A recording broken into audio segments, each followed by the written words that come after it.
The implications of consciousness. By Anonymous. 1. Consciousness. Here it is demonstrated that feeling is, by itself, sufficient proof for consciousness. If feeling, then aware. If aware, then conscious. Feeling. Therefore, conscious. By feeling, reference is made to any kind of pain or pleasure. Indeed, it does not make sense that a feeling could be experienced without awareness of the same, even if that awareness does not entail self-awareness. And to apply it to a particular being. For any being X, if X is feeling, then X is conscious. Yet it is often difficult for an outside observer to have genuine knowledge of whether or not a being external to itself is actually feeling. In those cases, we can apply these principles. It seems to be feeling, then seems to be conscious. It seems to be conscious, then presumed to be conscious. This establishes a presumption of consciousness when a being seems capable of feeling. This presumption can only be overruled in cases where awareness is positively justified not to be present. The full justification for why it is better to err in an overbelief rather than underbelief in the existence of a possible consciousness will become apparent in the course of this paper. 2. The Primal Law. An experience of pain reveals two axioms. An experience of pain is bad. An experience of pain ought to be stopped. The second of these can be rephrased as, an experience of pain ought not to be experienced. Either way, this introduces an ought, indeed the primal law, which is the origin of duty and morality. The violation of an ought is bad. Further, where it is bad to violate an ought, it is good to not violate it, i.e. to fulfill it. The fulfillment of an ought is good. Footnote. Suffering is the experience of pain, though pain itself is bad as the proximate cause of suffering. Where context does not otherwise specify, take pain to mean the experience of pain. Also note that to suffer more than another means to experience more pain than they are experiencing. The same stimulus for different consciousnesses does not by necessity evoke the same pain or other feeling. In a sense, all pain, even psychological pain, is of physical origin, since the brain itself is physical. In another sense, all pain is psychological, in that it is experienced psychologically no matter its origin. In all senses suffering is painful and pain is suffering, and we shall use pain to describe the experience of pain, suffering. Additional footnote. An experience of pain instantly reveals an intrinsic property, namely badness. In other words, an instance of pain tells us that a duty is being violated, i.e. to not feel pain, and that such violation is bad. To the extent that there may be a distinction between pain and the experience of pain, the former only isolates pain as a concept. As a concept, there is no essence of pain, and thus no indication of the primal law or its violation, and thus no badness stemming from such a violation. Yet the actuality of pain contains its essence, badness, revealed by the primal law. A thought about pain is not itself pain, but only a thought, and a thought is an experience which may or may not be painful. End footnotes. The violation of an ought is bad. Oughts are bivalent, and although a given moral status may have both good and bad aspects, we can set down the axiom that good and bad are themselves distinct and non-overlapping properties, exclusive to each other. Good and bad are mutually exclusive. Footnote. Good and bad are distinct and non-overlapping properties of morality. Any violation of an ought however slight is bad, and the fulfillment of an ought however slight is good. There is no point of meeting. It is apparent that all conditions have moral standing from the primal ought alone, and that it is not only immoral that a rock is not experiencing pain, it is good that a rock is not experiencing pain. End footnote. Here we can see the primal ought not only directly experienced, but deduced from the badness of pain and the nature of oughts. An experience of pain is bad. If something is bad, it ought not to be experienced. Therefore, pain ought not to be experienced. And mutual support stemming from the primal ought itself. Pain ought not to be experienced. If something ought not to be experienced, then it must be bad. Therefore, pain is bad. All conditions have moral standing from the primal ought alone. Here it is demonstrated that the absence of pain is not only not bad, but actually good. A condition is either with or without an experience of pain. A condition without an experience of pain fulfills an ought. The fulfillment of an ought is good. Therefore, a condition without experience of pain is good. Footnote. Since an experience of pain is bad, it is not only an experience without pain that is good, but any condition without an experience pain that is good. Every scenario exterior to an experience of pain thereby fulfills the primal law, and is thus good at least in this one sense, and no matter how independently bad, could be further worsened by a violation of the primal law. It is apparent that all conditions have moral standing from the primal law alone, and that it is not only immoral that a rock is not experiencing pain, it is good that a rock is not experiencing pain, even if the rock has no particular subjectivity. There is still moral standing when scoped to a rock, or to any hypothetical, with respect to the primal law, insofar as it belongs to the set of everything outside of any sentience of pain. Additional footnote. And not just not bad. This is not asserting that a non-painful situation is good because it is non-painful, but specifically because a non-painful situation is positively adhering to the primal law to be pain-free. There is a difference between no pain is good and non-pain is good, just as there is between no rainbow is black and non-rainbows are black. Yet to take the first pair in their correct grammatical form, experiencing no pain is good, thus experiencing non-pain is good, or an experience without pain is good, we can see that this is not analogous to the rainbow pair, and is logically valid. Some feeling X that is not pain, even if it is uniquely bad by some other means, still is somewhat good in that it is not pain. In other words, a feeling or other experience, whether good, neutral, or bad, could always be worse if it were also painful. Please see the section on moral strands. And footnotes. All conditions regard pain, they either have it or they do not. A condition regarding pain is either good or bad. Therefore, every condition is either good or bad. A given condition is not bad. Therefore, the given condition is good. Footnote. This does not mean that the absence of pain precludes all badness, merely that it precludes any badness arising from the primal law. In effect, even if it is both possible and actually occurring that one is experiencing some form of badness despite being free of pain, one is also at least being favored by some goodness too, since the primal law is being fulfilled. An unviolated, fulfilled, primal law constitutes a reserve of badness which, if actuated, would make things distinctly worse, no matter how severe some hypothetical badness from another origin may be. End footnote. 3. The primal interest. A feeling of pain also reveals an interest in avoiding pain. This is distinct from the primal law, in that the primal law refers to the urge concomitant with pain, whereas the interest to avoid pain remains after the pain has gone. Though this interest is revealed as a brute fact, it can also be deduced from the primal law and the badness of pain. Thus, if something ought not be experienced, then it ought to be avoided. Pain ought not to be experienced. Therefore, an experience of pain ought to be avoided. This is the primal interest of a consciousness, that such a being avoids any experience of pain. The failure of this interest means the failure to avoid pain, which means to experience it. Therefore, avoidance of an experience of pain is good.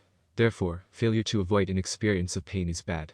For any chance regarding an ought, those for it being fulfilled are good, and those for it being violated are bad. This applies the same principle to what we already know about the nature of oughts. If something ought to be avoided, any chance of it not being avoided is bad. Footnote. A chance represents an occasion on which the postulated does indeed occur. When an ought is violated, it is bad, and fulfilled, good. Given that a whole probability is divided by some number of chances, it is in fact a bundle of chances. A probability with a non-zero chance of an ought being violated is bad, whereas a probability with a zero chance of an ought being violated, and thus fulfilled, is good. Thus any mere chance of pain, i.e., risk, is itself bad, and any chance of an X in pain being eliminated is good. End footnote. Footnote.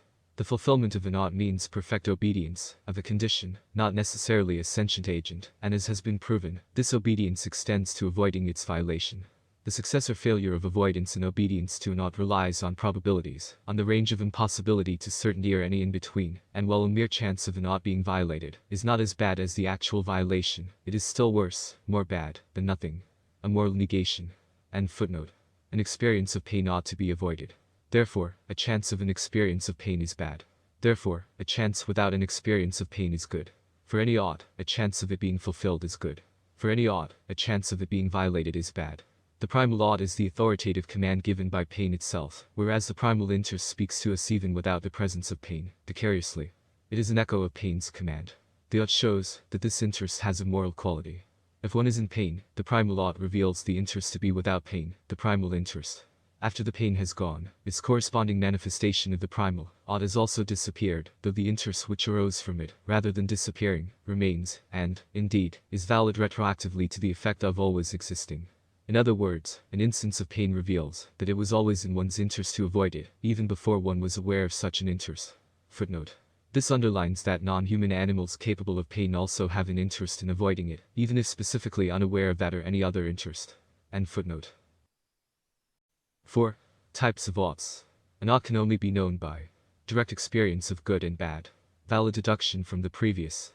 While every ought entails good for its fulfillment and bad for its violation, not every ought equally empowers these moral attributes.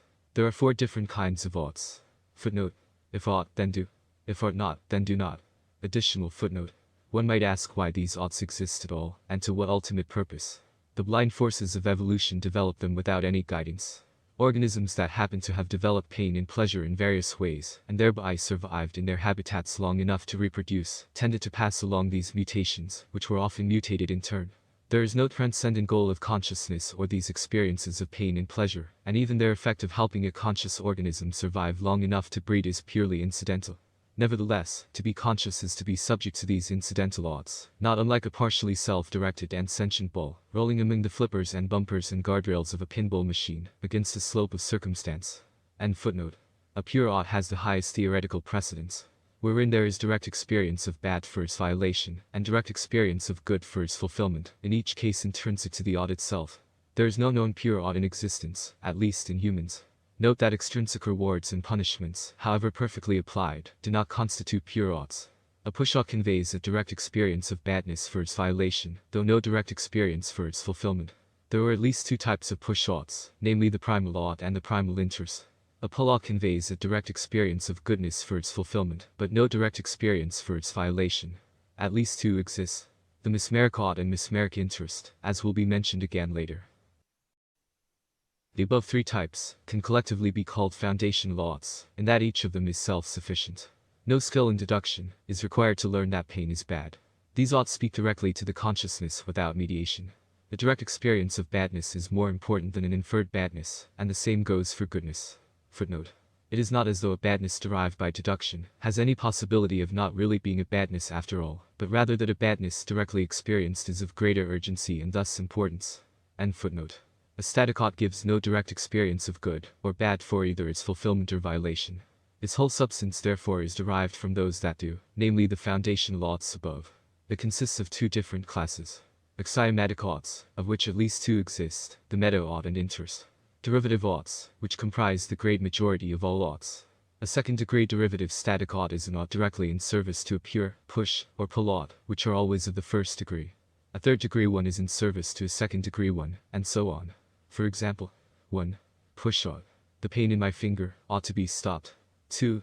Second-degree derivative ought. I ought to remove my finger from the flame. 3. Third-degree derivative ought. I ought to pull my arm back. A true ought is any ought that is real, i.e., one of the above, and not just a preference or arbitrary command. It is either a pure, push, or pull ought, or an ought rightly derived from them. Below is an example of a succession of 4 true oughts. 1. Primal interest. I ought to avoid pain. 2. Second-degree derivative ought. I ought not burn myself. 3. Third-degree derivative ought. I ought not touch the fireplace. 4. Fourth-degree derivative ought. I ought not go near the fireplace. 2 through 4 are different degrees of derivative ought, with lower degrees taking higher precedence, being closer to the foundation. An ought may be true, though being dozens of degrees from a foundation, though with more links comes greater risk for error. Footnote. For a given consciousness at any time, there is some number of relevant true oughts. The derivative ones furnish the best chance of finding good and avoiding bad, though vast and perhaps even perfect knowledge and processing power would be necessary to know and weigh all of them, particularly those with long causal chains. End footnote. The fourth degree ought presumes that going near the fireplace furnishes a chance of touching it, which in turn furnishes a chance to burn oneself, which in turn furnishes a chance of pain. Stronger chains can override this one, such as the need to go near the fireplace to tend to the fire and prevent it going out, and resulting in the painful condition of being cold, or to prevent it going out of control and burning the house down. In this case, the ought to not go near the fireplace is still valid, though other approaches to the primal ought might demand more urgent attention and obedience. In contrast, the statement "you ought to choose a blue shirt instead of a green one" is not a true ought, unless it is firmly grounded in a valid causal chain as above. This also goes for more colloquial oughts like "you ought to turn left to get to this store." While conditional, such colloquial oughts do not necessarily even attempt to convey moral goals. Footnote. Getting to the store could by stages prevent a violation of the primal ought, being hungry, for example. However, such a colloquial ought as presented in the example is not necessarily predicated on a chain to that extent, or even one at all. End footnote. 5. The mesmeric ought. An experience of pleasure reveals 2 further axioms. An experience of pleasure is good. An experience of pleasure ought not to be stopped. Footnote. This is different than pleasure ought to be experienced, since the immediate axiom simply states that an ongoing and existing pleasure ought not to cease, and does not directly state that pleasure ought to be sought from a state of non-pleasure. However, this latter ought is proven anyway by a simple deduction. To not be stopped implies an increase, in duration only, though not necessarily in scope or intensity. That is, that the experience of pleasure should endure and lengthen, without a qualitative change in that ongoing experience. A desire for more than is being experienced is not intrinsic to pleasure itself, and this longing is a type of pain. End footnote. Whereas the primal ought is a push ought, the mesmeric ought is a pull ought. It furnishes an intrinsic reward for its fulfillment, the experience of pleasure itself.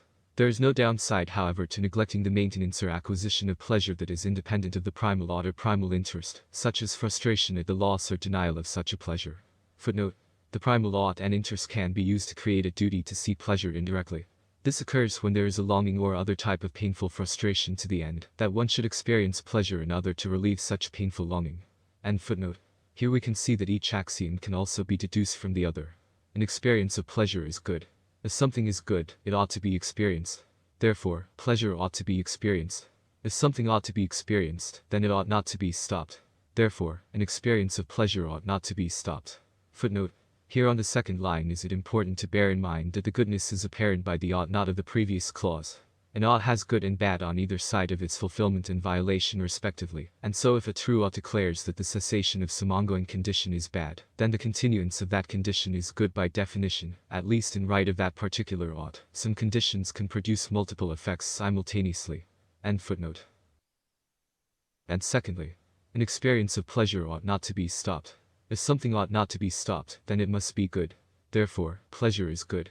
As we have seen, every entity is either with or without an experience of pain, and thus some good or bad can scope to it in right of the primal ought, a moral status of the first degree. With the push ought of pleasure, however, any first degree badness only devolves upon a situation where an ongoing pleasure stops. And even so, that badness, being only inferred, is much less important than a badness that is directly experienced. While there is badness scope to any condition without the experience of pleasure, it is an indirect badness, one that derives from the static axiomatic ought that good ought to be experienced, which is violated when and precisely to the extent that good is not experienced, and it is 2 degrees removed even from this. 6. The mesmeric interest. A feeling of pleasure also reveals an interest in having it continue. If something ought not be stopped, then it ought to be continued. An experience of pleasure ought not to be stopped. Therefore, an experience of pleasure ought to be continued. This is the mesmeric interest of a consciousness. The failure of this interest means the failure to continue pleasure, which means the cessation of it.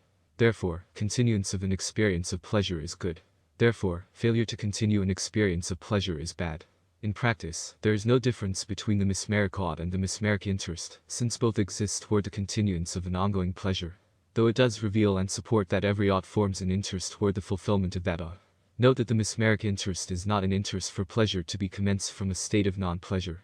There is a derivative ought to that end, but it comes 2 degrees removed, writing along with the principle that any good ought to be experienced, and pleasure, being good, therefore ought to be experienced. This interest thus comes about in a very general way, the violation of which results in no direct experience of bad, though the fulfillment of which in this particular case results in a direct experience of good. 7. The meadow ought and interest. While it is bad to have, say, some risk of pain, it is also independently bad that one is experiencing any badness at all, rather than not doing so. For example, an unavoidable pain is bad in that it is pain, and also bad in that it is unavoidable. In other words, it is bad in particular that one is experiencing the badness of risk of pain, but it is also bad in general that one is experiencing any particular badness. Footnote: in another example, the physical and emotional pains of a natural disaster are bad, but it is bad in a different sense that there was a natural disaster at all, rather than there not being one. End footnote. The nature of ought reveals that goodness ought to exist and badness ought not to exist. We have already seen that to fulfill an ought is good, and to violate an ought is bad. This directly implies the meadow ought, namely that every ought ultimately supports the creation and sustaining of goodness, and the avoidance and abolition of badness, and it is this ulterior ought that is the logical basis of every other ought. The primal ought, in contrast, is the most direct ought, in that it needs no such logical deduction to know. Footnote: here one might question why the ought furnished by an experience of pleasure is not deemed primal, or at least co-primal. It is more important to avoid the active badness of pain than to avoid the passive badness that exists in the deprivation of pleasure. End footnote. We have already seen the meadow ought alluded to in previous sections. If something is bad, it ought not to be experienced. If something is good, it ought to be experienced. A formal statement of the meadow ought is: goodness ought to exist and badness ought not to exist. Further deductions take, not only quality, but quantity of these values into account. More good is preferable to less good. Less bad is preferable to more bad. When subjected to an arbitrary amount of pain, it is one's primal interest to avoid experiencing even more pain, in intensity, scope, and/or duration. More pain also correspondingly contravenes the primal ought. Therefore, some arbitrary amount of pain less than maximum pain is preferable to maximum pain. Calm exists. Footnote: i.e., a condition of neither pleasure nor pain. End footnote. Both pleasure and calm are good, in that they fulfill the primal law of not being experiences of pain. The opposite of pain is not pain, i.e., pleasure and calm. Whereas calm is good in only one sense, fulfilling the primal law, pleasure is good in two senses, in fulfilling the primal law, and by its own nature. Therefore, there is a moral preference for the good of pleasure over the good of calm, though only when the gain of such pleasure, or its potential does not entail more badness than the alternative of calm. One has an interest, via the nature of oughts, to obtain the highest goodness which does not entail any badness, such as the cost or risk of pain. This is the meta-interest. Since goodness ought to exist and badness ought not to exist, subverting goodness or promoting badness is a violation of the meta-ought, just as promoting goodness or subverting badness is a fulfillment. Footnote. Here, subversion means to prevent, reduce, or minimize, and promotion means to cause, increase, or maximize. End footnote. If goodness ought to exist, then it ought not be subverted. If goodness ought to exist, then it ought to be promoted. Goodness ought to exist. Therefore, goodness ought not be subverted. Therefore, goodness ought to be promoted. If badness ought not exist, then it ought to be subverted. If badness ought not exist, then it ought not be promoted. Badness ought not exist. Therefore, badness ought to be subverted. Therefore, badness ought not to be promoted. For any act or thought or belief, 7 possibilities exist as to its rightful treatment by any relevant consciousnesses depending on scope and standing. It ought to be either 1. Required. 2. Encouraged. 3. Observed. 4. Nothing. 5. Ignored. 6. Discouraged. 7. Forbidden. Which of these pertain is determined solely by morals. Preferences are themselves valences derived from subjective moral value, though as we will see later subjective moral value is not the only kind of moral value in existence. The meta-ought also reveals the corresponding meta-truth. It is good for good to exist and bad for bad to exist. 8. Subjective badness defined. What is badness? Subjective badness, anyway, that existing solely through the experience of a consciousness without reference to any others, can be listed as follows. B1. Active badness. B11. A violation of a pure ought is actively bad.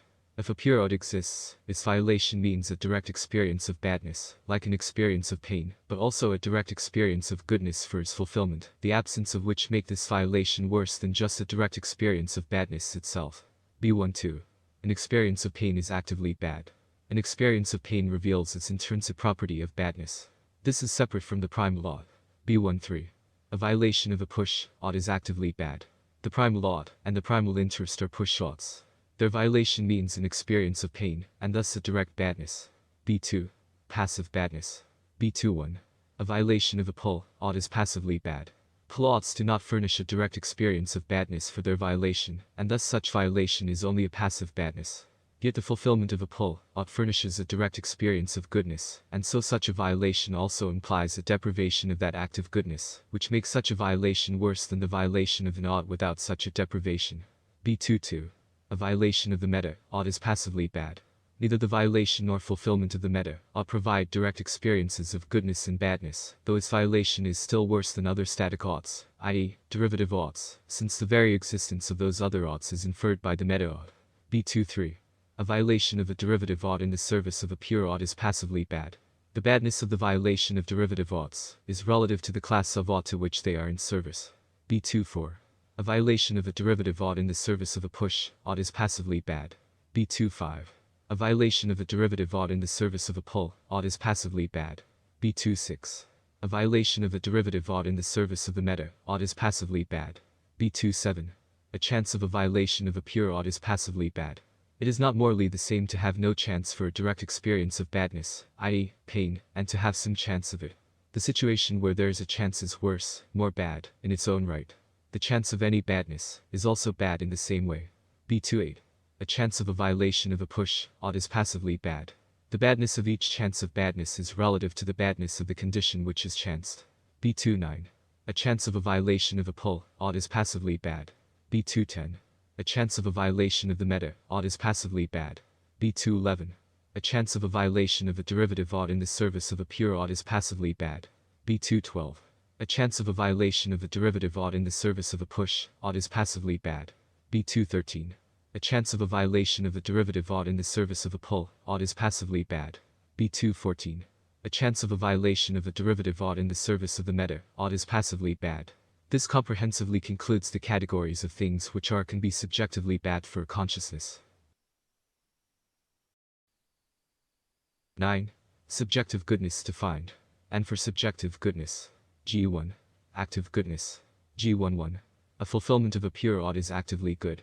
If a pure ought exists, its fulfillment means a direct experience of goodness, like an experience of pleasure, but also a direct experience of badness for its violation, the absence of which make this fulfillment better than just a direct experience of goodness itself. G12. An experience of pleasure is actively good. An experience of pleasure reveals its intrinsic property of goodness. This is separate from the mesmeric ought. G13. A fulfillment of a pull ought is actively good. The mesmeric ought and the mesmeric interest are pull oughts. Their fulfillment means an experience of pleasure and thus a direct goodness. G2. Passive goodness. G21. A fulfillment of a push ought is passively good. Push oughts like the primal ought do not furnish a direct experience of goodness for their fulfillment, and thus such fulfillment is only a passive goodness. Yet the violation of a push ought furnishes a direct experience of badness, and so such a fulfillment also implies an avoidance of that active badness, which makes such a fulfillment better than the fulfillment of an ought without such an avoidance. G22. A fulfillment of the meadow ought is passively good.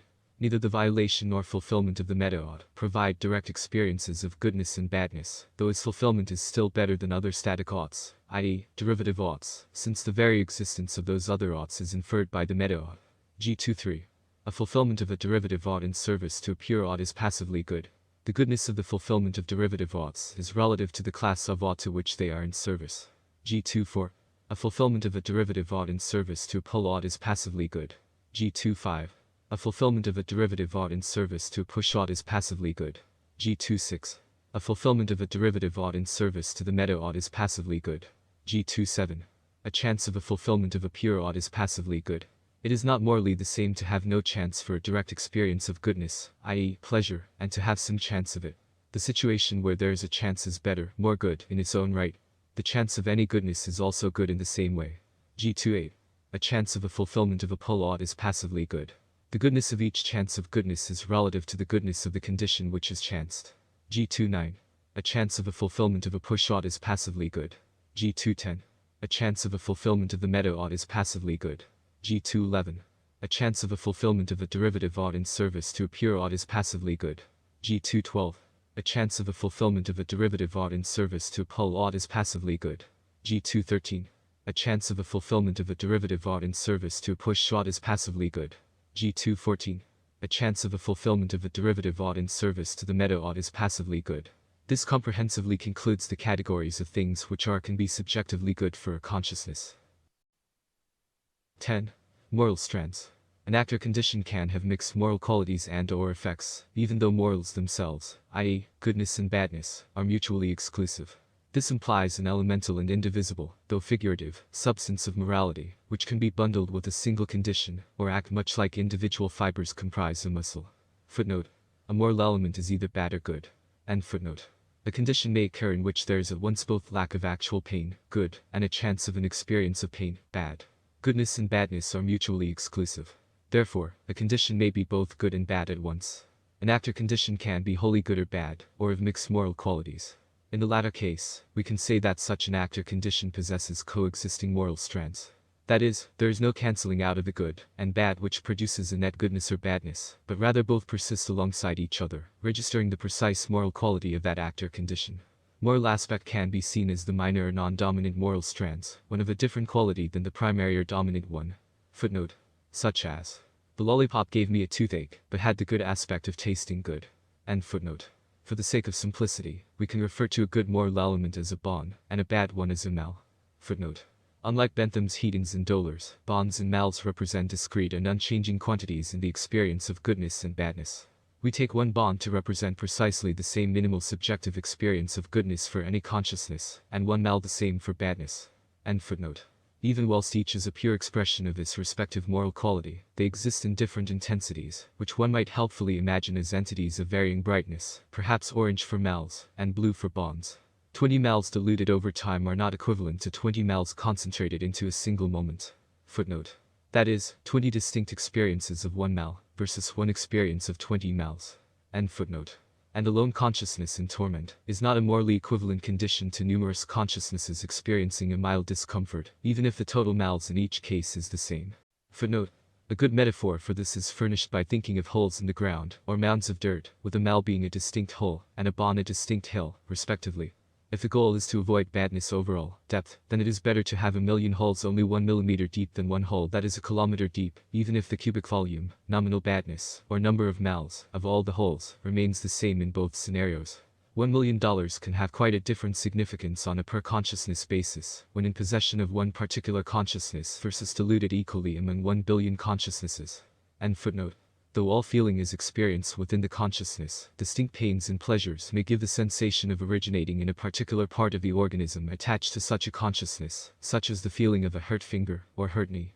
We can use the word node to refer to the smallest discernible locus of feeling, that is, such a feeling may be reduced in intensity or duration, but not further in scope, like the smallest pinprick, and percept to refer to the smallest discernible present moment of experience for a particular consciousness, wherein a feeling may be reduced only in intensity or scope, but not further in sense of time. Footnote. Or species present. Additional footnote. The objective length of a percept will differ between some species, and perhaps even between all consciousnesses. 1 minute to a mouse might feel very different than 1 minute to a dolphin, and an hour to a toddler might feel quite different than an hour to that same person in old age. End footnotes. 11.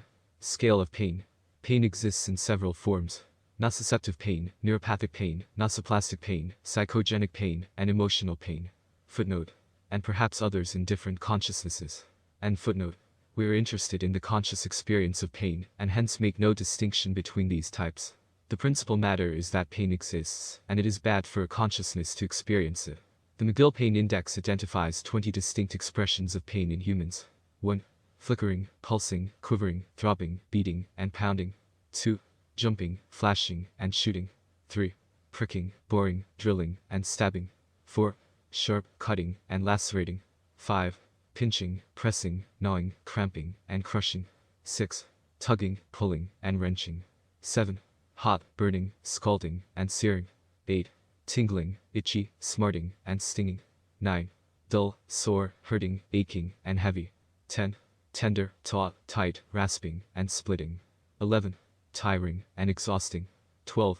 Sickening, and suffocating. 13. Fearful, frightful, and terrifying. 14. Punishing, grueling, cruel, vicious, and killing. 15. Wretched, and blinding. 16. Annoying, troublesome, miserable, intense, and unbearable. 17. Spreading, radiating, penetrating, and piercing. 18. Tight, numb, and squeezing, drawing, and tearing. 19. Cruel, cold, and freezing. 20. Nagging, nauseating, agonizing, dreadful, and torturing. Mental pains include forms like anger, anxiety, depression, sadness, frustration, disappointment, terror, humiliation, and jealousy, among others, in all their various degrees, such as annoyance being on the same spectrum as rage. They are all colloquially characterized as unpleasant, yet they are worse than merely calm, which is also literally not pleasant. The absence of both pleasure and pain. In medicine, a 0 to 10 scale of pain is often used to gauge pain in patients.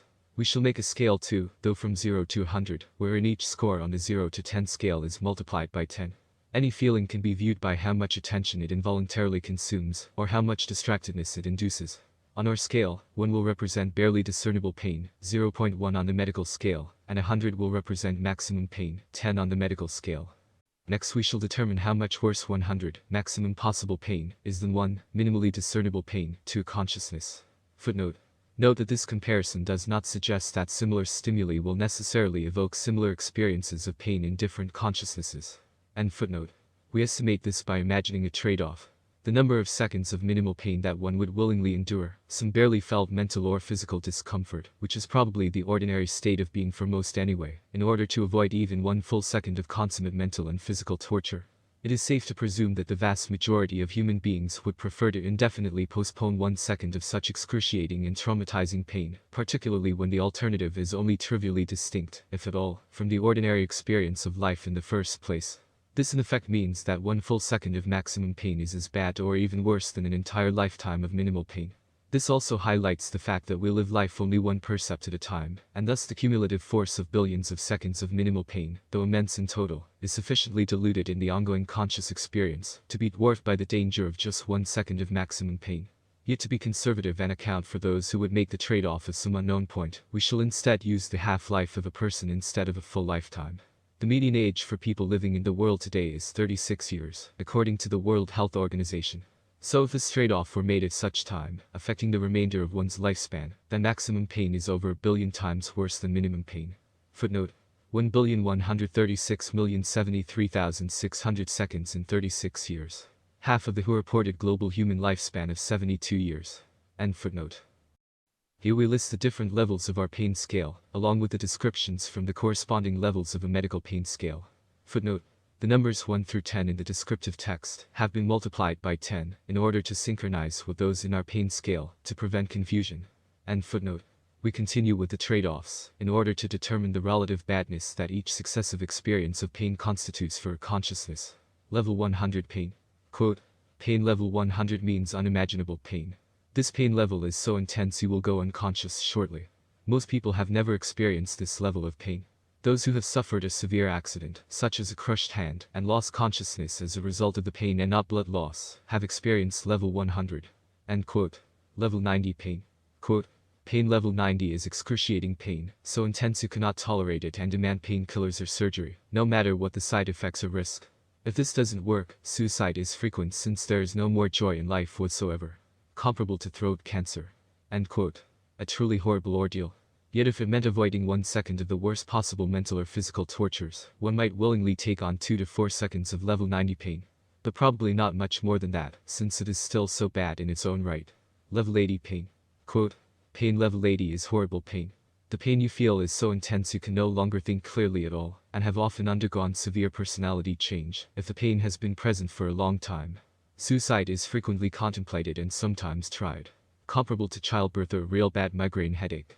End quote. Likewise, it seems one might trade 2 to 4 seconds of this pain for 1 second of level 90 pain. Psychologically, this could be equivalent to the acute grief of the death of a loved one, human or animal. Level 70 pain. Quote: pain level 70 consists of very intense pain.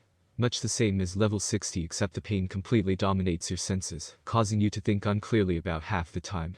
At this point you are effectively disabled and frequently cannot live alone. Comparable to an average migraine headache. End quote. The trade-off of 2 to 4 seconds is still holding. A migraine is a distracting pain with a strong manifestation of the primal law. Yet according to our subsequent trade-offs, it is only about 1/25, or 4%, as bad as maximum pain. This means that it would take at least 25 seconds of an unrelenting migraine headache to equate to the suffering of 1 second of absolute pain. Level 60 pain. Quote: pain level 60 is an intense pain that is strong, deep and piercing. The pain is so strong it seems to partially dominate your senses, causing you to think somewhat unclearly. At this point you begin to have trouble holding a job or maintaining normal social relationships. Comparable to a bad non-migraine headache combined with several bee stings, or bad back pain. End quote. As the overall intensity of pain decreases, and one is able to function in spite of it, one is correspondingly able to tolerate more of it, and thus might be also willing to do so, in order to avoid a more debilitating and intense pain. So a 2 to 6 second trade-off is reasonable against a level 70 pain. Level 50 pain. Quote: pain level 50 is a very distressing strong deep piercing pain, such as a sprained ankle when you stand on it wrong or mild back pain. Not only do you notice the pain all the time, you are now so preoccupied with managing it that your normal lifestyle is curtailed. Temporary personality disorders are frequent. End quote. Pain level 50 is the putative half of pain level 100, as numbers go, yet clearly pain level 100 is far more than twice as bad as pain level 50. The few second trade-off is starting to spread out, but still generally holds. Compiling the successive trade-offs indicates that level 50 pain is about 1/500, a fifth of 1%, as bad as maximum pain as we have very conservatively estimated. That is, the pain of pressure put on a sprained ankle for just under 10 minutes is roughly equivalent to 1 second of experiencing being flayed alive, while simultaneously contemplating the same happening to one's most beloved, for example. Apologies for that glimpse of that hell, though it is necessary to underline how much worse level 100 is to level 50, which is also very bad itself. Level 40 pain. Quote: pain level 40 is a distressing strong and deep pain, like an average toothache, the initial pain from a bee sting, or minor trauma to part of the body, such as stubbing your toe real hard. So strong you notice the pain all the time, and cannot completely adapt. This pain level can be simulated by pinching the fold of skin between the thumb and first finger with the other hand, using the fingernails, and squeezing real hard. Note how the simulated pain is initially piercing, but becomes dull after that. End quote.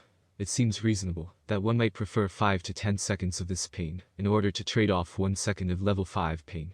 Though still distractingly painful, pains at these lower levels is progressively easier to tolerate, since they consume less and less of one's full-time attention. Yet the pain of a bee sting is still tremendously more painful and bad than a minimally discernible discomfort. Level 30 pain. Quote, pain level 30 is a tolerable, but very noticeable pain, like an accidental cut, a blow to the nose causing a bloody nose, or a doctor giving you an injection. The pain is not so strong that you cannot get used to it. Eventually, most of the time you don't notice the pain, as you have adapted to it. End quote. The pain at these lower levels is starting to get much less intense. Though one might pass out from the painful anxiety of a doctor's injection, the pain itself, a prick, is not usually intense. Tolerance is the key word here. The trade-off proportion still seems to hold from the level above. That a few seconds of one of these pains is equivalent to a full second of a painful toothache. Level 20 pain.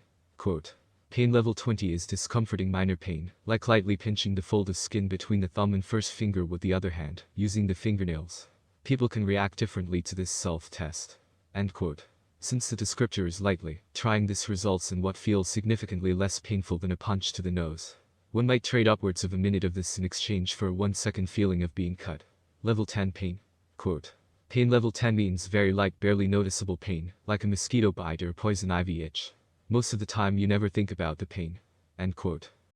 Although this pain isn't at first glance substantially less than level 20 pain, as described, one must bear in mind that one's ability to tolerate this level 10 pain is substantially greater than that of level 20.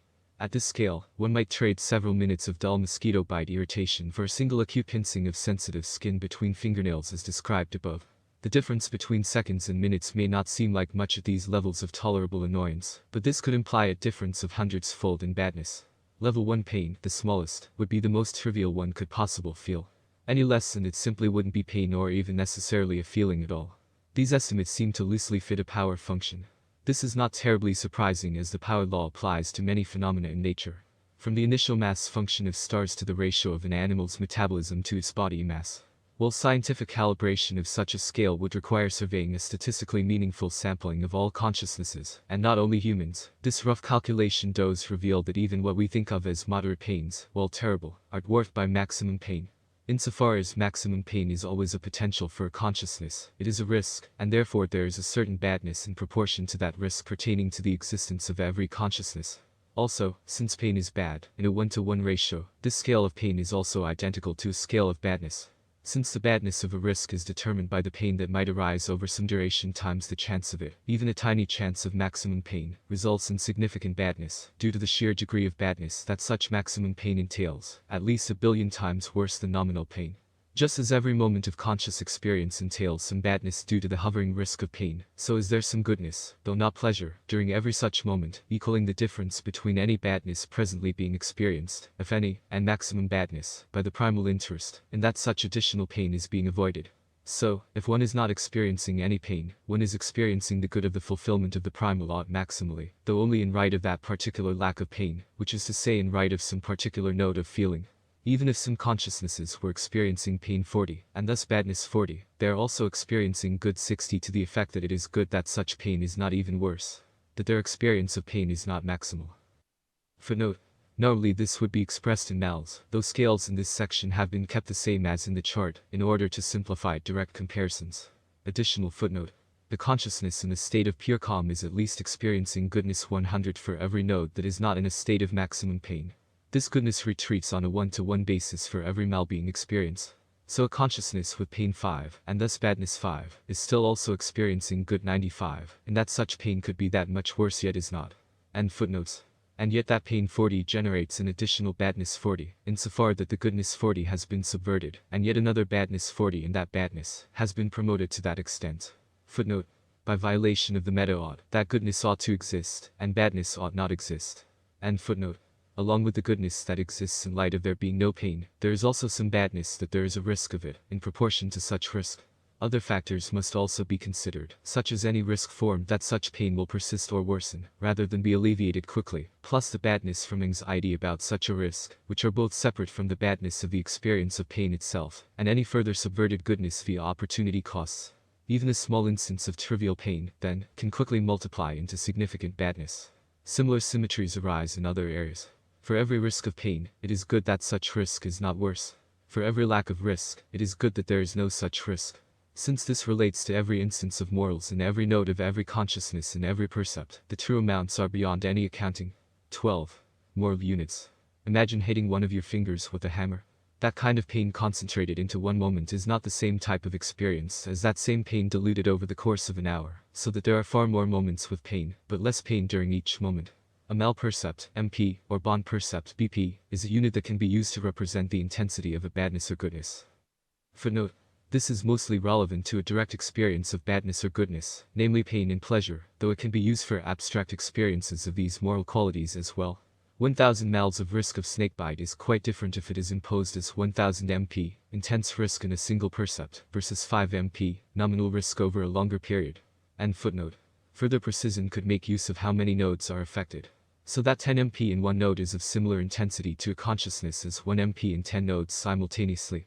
If a perfect pain recording machine existed, it would be plotting graphs from 0 to max mals and bonds for the total conscious experience over time, and in a parallel fashion be recording in 3 dimensions the locations and relative intensities of the affected nodes.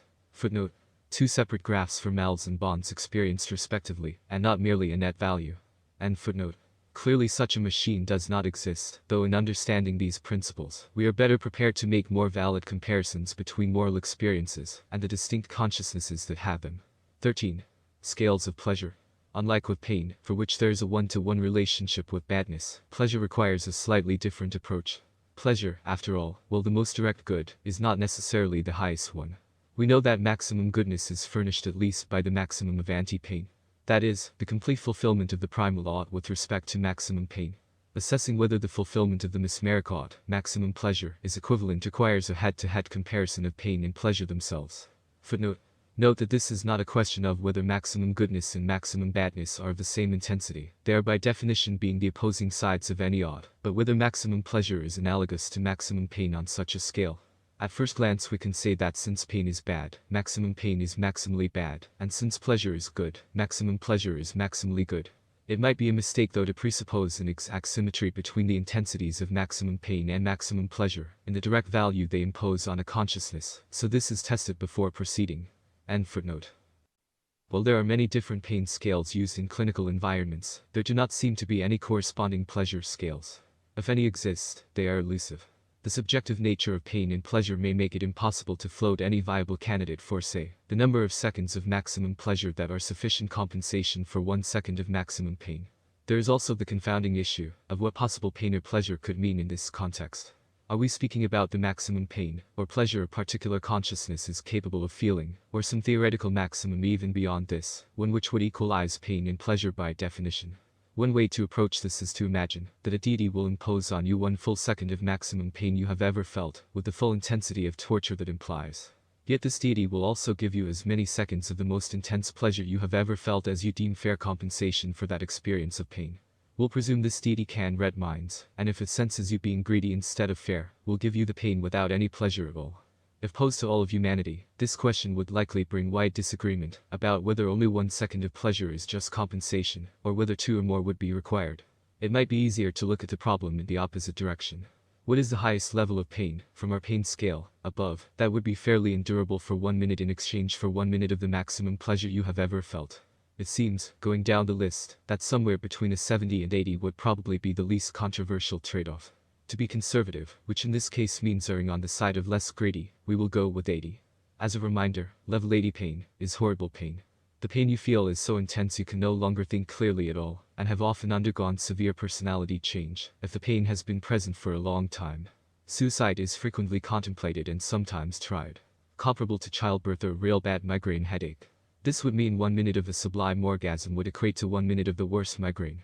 Each is distracting enough to hold one's undivided attention, though neither is apt to be a feeling of such intensity to be life-changing, like the trauma of an untreated crushed hand. According to the trade-offs between level 80 pain, level 90 pain, and level 100 pain, a fair trade for 1 minute of maximum pain would thus be about 7.5 minutes of maximum pleasure. This implies that maximum pain may be roughly 7.5 times more bad than maximum pleasure is good. Footnote. These numbers are all subjective estimates, necessary due to the lack of any known studies which have yet nailed down such metrics in a more objective and scientific way. Hopefully such research will tackle this problem and thus enable more precise moral comparisons and calculations. End footnote.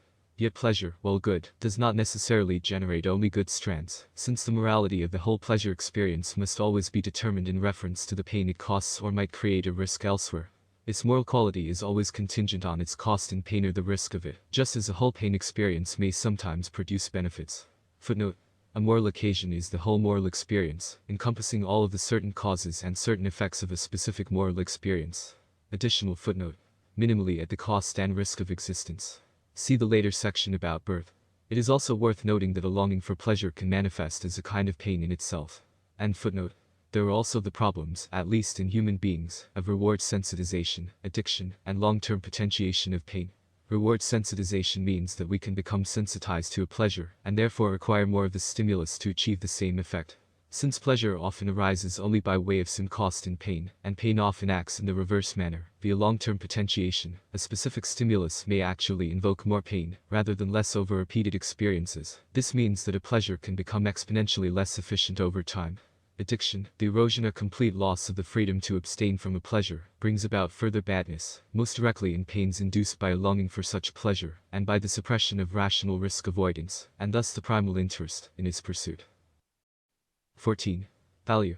With the listing of all subjective goodnesses and badnesses, we see that value, or the valence of experience, is entirely wrapped up in these direct experiences of pain and pleasure, and the oughts that emanate from them. A sunset or a jewel is valuable for the pleasure it brings or the utility towards a pleasure or pain reduction that it furnishes. Food is valuable not only in the pleasure it produces in taste, but in the pains of hunger it prevents and eliminates. Money represents instrumental credit towards the acquisition of some hoped-for relief or boon. And the loss of something valuable means to lose something that grants or at least births new chances for pleasure, and or reduces or eliminates pains or the risk of them, or provides opportunities for the same. Footnote: happiness is an experience of pleasure, though not all experiences of pleasure constitute happiness. And footnote: experience itself, of which sentient life is a series, is still subject to massive values in goodness or badness, even when it is without any particular feeling, insofar as it is being deprived of both pain, good, and pleasure, bad, and to the extent that the risk or chance of either pertain. Colloquially speaking, a valuable experience is one bountiful with goodness or the increased prospect of it. But a horrible experience without any such upside is valuable too, albeit one of negative value. In other words, all value is moral value, not only ultimately, but altogether and at all times, and as such, can only exist in relation to one or more consciousnesses. 15. The sphere of experience. You experience everything in the present time. Even your memories and thoughts about the past and future, however accurate or imperfect they may be, are experienced in the present time. We can imagine a sphere representing the present as you experience it. Footnote: technically a mathematical solid ball. End footnote. Picture what it looks like in your mind. Three-dimensional and round, in wireframe. There are lines circling the sphere at even intervals, and intersecting like latitude and longitude do on a globe. The North Pole on this sphere is a single point representing the maximum pleasure you can possibly feel. The South Pole represents the maximum pain you can possibly feel. The very center of the sphere represents a state of pure calm. We can call this your sphere of experience. Every feeling you can possibly feel, in whatever quality or intensity or uniqueness, can be mapped somewhere within it. The infinite points of the sphere are capable of representing every possible feeling of every possible node of your consciousness from one percept to the next. Outside of your sphere is nothingness. Non-existence as far as your feelings go. A black void in every direction of total numbness and irrelevance, a void that is an increasingly attractive alternative as one sinks downward into the lower pain hemisphere. Footnote: it is of no objective import whether the medium of the consciousness is an organic body or an experience machine, except to the extent that other consciousnesses are affected. Even in that case, it is still of no subjective importance, whatever to the consciousness itself. Dreams are in many ways similar to experience machines, yet they can still furnish passive goodness and badness by the chance, or risk of the active goodness and badness of pleasures and pains experienced within them. These can also extend to the waking states, when one has a chance or risk of a good dream or nightmare respectively. End footnote. Yet in reality outside of your own sphere there is a whole universe of other spheres of experience, one for every consciousness, that presently exists anywhere, regardless of what species label we affix to the body it resides in. Countless spheres of experience so vast in their trillions, that they would appear like constellations of bright stars in the dark night sky. In addition to the sphere of experience, we can posit a sphere of value, where the North Pole is not maximum pleasure, but maximum goodness, and the South Pole is not maximum pain, but maximum badness. Footnote: Well, the South Pole would also represent maximum badness indirectly. Since there is a 1-to-1 ratio between them, maximum pleasure would only be roughly 13.3% of the way from the center to the North Goodness Pole, according to our estimates, being 1 divided by 7.5. End footnote. In this latter sphere we can map, not only immediate pains and pleasures, but also the full moral spectrum, including risks and potentials. Either of these spheres can represent more than alone consciousness. Any particular node, any size group of them, such as a whole arm, a group of persons, or even all individual members of a species. All consciousnesses on a planet. All consciousnesses in general. As with moral strands, such spheres are not to be taken literally, but as models they can help us to visualize the experiences and vulnerabilities of consciousnesses. The illustration below shows the pain region as 7.5 times brighter than that of pleasure within each sphere, to represent the correspondingly greater severity of maximum pain to maximum pleasure. Some of those spheres of experience belong to your loved ones, some to strangers you see as you go about your day, and some you will never meet. Some of them to animals now waiting in factory farms for their slaughter, or making their way in the wild. There is a certain fundamental equality of all consciousness, when conceived in this state, each of us imprisoned within our own endocosm of vulnerability. Again, picture your own sphere. Let's say that you now have a small pain in your knee, and this appears as a small cluster of orange light points slightly in the southern, pain, hemisphere. At the same time you are listening to your favorite song, and this appears as a small cluster of blue light points in the northern, pleasure, hemisphere. The centers of these two clusters are not the same distance from the center, if your enjoyment of the music is more intense than the slight pain in your knee, or vice versa. If we can know the average of all the coordinates of all your points of feeling in a given moment, we can know how you are feeling overall. Since the present moment is always changing, so are your points of feeling. Sharp changes in the intensity of a point, which is to say its vertical movement, can dramatically affect the overall average, and hence the flavor of your overall mood. Imagine the side of your sphere, discernible by its gray wireframe outline. Inside, tiny points of light are flashing around, representing every possible physical and mental feeling you are experiencing in every percept over time, precisely mapped in 3 dimensions. They are not evenly distributed, but bunched in various parts of the sphere in adjoining nodes, with outliers here and there. As moments pass, the clusters seem to drift and flow, form and dissipate like clouds. There is also a kind of inexorable gravity exerting a downward pull on all points throughout the whole sphere at all times, towards the maximum pain pole. Our bodies use different forms of continually renewing pain to coerce our conscious obedience to various voluntary acts. To drink, to eat, to excrete, to shift in position, to sneeze, to cough, to sleep. Each command, once satisfied, is destined to soon reappear, digging its spurs into our consciousness to compel compliance. We can imagine one's clearest capacity for reason, if any, as ideally seated at the center of the sphere, though in fact tenuously seated at the average center of all present points, and it is increasingly distorted as one approaches either pole where it disappears altogether. That is to say, our sole faculty for dealing with our interests in a logical cause-effect manner vanishes in situations where it is most needed. The extreme polarity of the sphere exerts a chaotic influence on our compass of reason, just like the poles of a magnet defeat a compass needle. Spurious life self-assessments. His sphere value helps to illustrate the spuriousness of life self-assessments. Though one's mood moment to moment is apparent enough, being as it is a raw experience arising from the weighted average of all of one's present percepts, even a perfect and complete memory of all of one's previous percepts would itself be experienced through the confounding sphere of one's present percept, and would necessitate the accurate averaging, as it were, of the innumerable 3-dimensional coordinates of every percept over a lifetime. Footnote. And not just the 2 dimensions of north-south pain pleasure. After all, it is the positioning of these figurative points on the lateral and longitudinal axis, which determines which specific kind of positive or negative mood one is experiencing at a given time. End footnote. Even were this feat achievable, such an average would not suffice to address the more extreme experiences of great pains and pleasures, which would get superficially paved over in such an appraisal. And, as alluded to before, experiences of this kind are more morally important than similar moral quantities when diluted over longer periods. Footnote. The sum of pleasure experienced over long years of a favorite hobby would erode away the pain and trauma of a massive stroke, in this accounting, in a way at odds with how consciousness is really experienced. A life with many radical ups and downs could be falsely reckoned as indistinguishable in a summarized average from one that was entirely monotonous. End footnote. One could at best determine only that one's presently experienced life is or is not better than oblivion. Of course, one is still wholly ignorant of one's future life experiences. The worst thing that has ever happened to you hasn't necessarily happened yet. As long as one is living, irrespective of how good one thought one had it up to a given point, one yet could become the unluckiest sentient being to ever exist. Footnote. The luckiest is probably one that dies without pain, and quickly, experiencing only joy during its brief existence lived without attachment.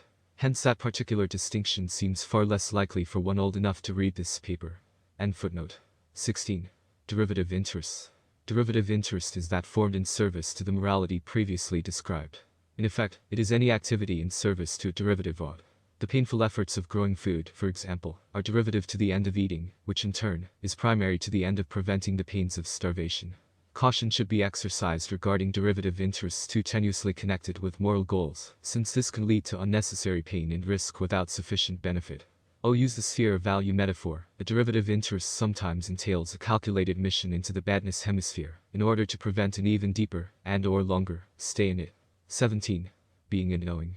Since derivative interests are based on knowledge, it is useful to ask, what exists, and how do we know it? Knowledge is not just justified through belief, it is a truth first, which is then justified, and then in consequence believed on that basis and only on that basis, and always in that order. Footnote. An unjustified belief cannot become a justified belief, since a whole belief always encompasses its justification, if it has any. An unjustified belief in X is not just a belief in X, but a belief in X because Y, with Y being an insufficient or faulty justification, even if that is simply a whim. If the same person gains real justification, Z, for believing X to be true, and X is true, then that is the new belief in X because Z, displacing in X because Y. If one later forgets Z, though still believes X, then it is no longer knowledge, but yet a new belief in X because undefined Z. Additional footnote.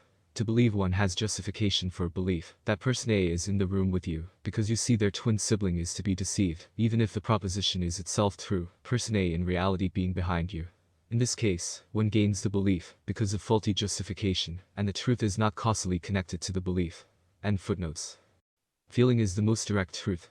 In this sense, an experience of pain is justified through belief on steroids. This does not mean that emotions signal the truth of various thoughts and propositions, but that the raw experience of feeling is intrinsically true. If you feel pain or pleasure, there can be no confusion about that, even if there can be a lot of confusion as to why you feel it, or how long it may last and so forth. Yet being convinced of a belief does not in any sense add justification for it. The justification in the case of a feeling is its direct experience, and it is that experience which justifies.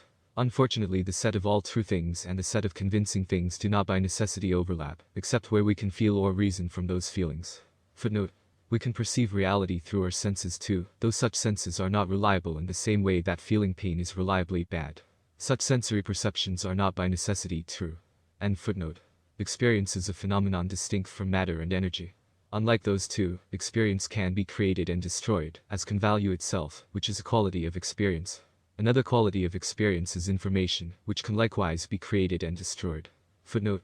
Sensory impressions constitute real-time information, creation and destruction instantaneously. For instance, the information generated and mostly forgotten, as one's gaze moves across a landscape. Additional footnote. When a Polaroid photograph is destroyed, its matter is not truly destroyed but converted to other forms. The information of the photograph, however, is utterly gone, and is not conserved any more than it can be quantified, except by the value such a destruction imposes on one or more consciousnesses. End footnotes. 18. Causation. The cause of a condition compels its occurrence. The moral quality of a condition is transitive to the cause of such condition. Note that this does not refer to intention. Rather it means that, for example, the cause of pain is morally contiguous with the consequent condition of pain. The cause of a moral condition, i.e., the cause as a noun, retains that inherited moral attribute, even when viewed as a verb, i.e., to cause. Footnote.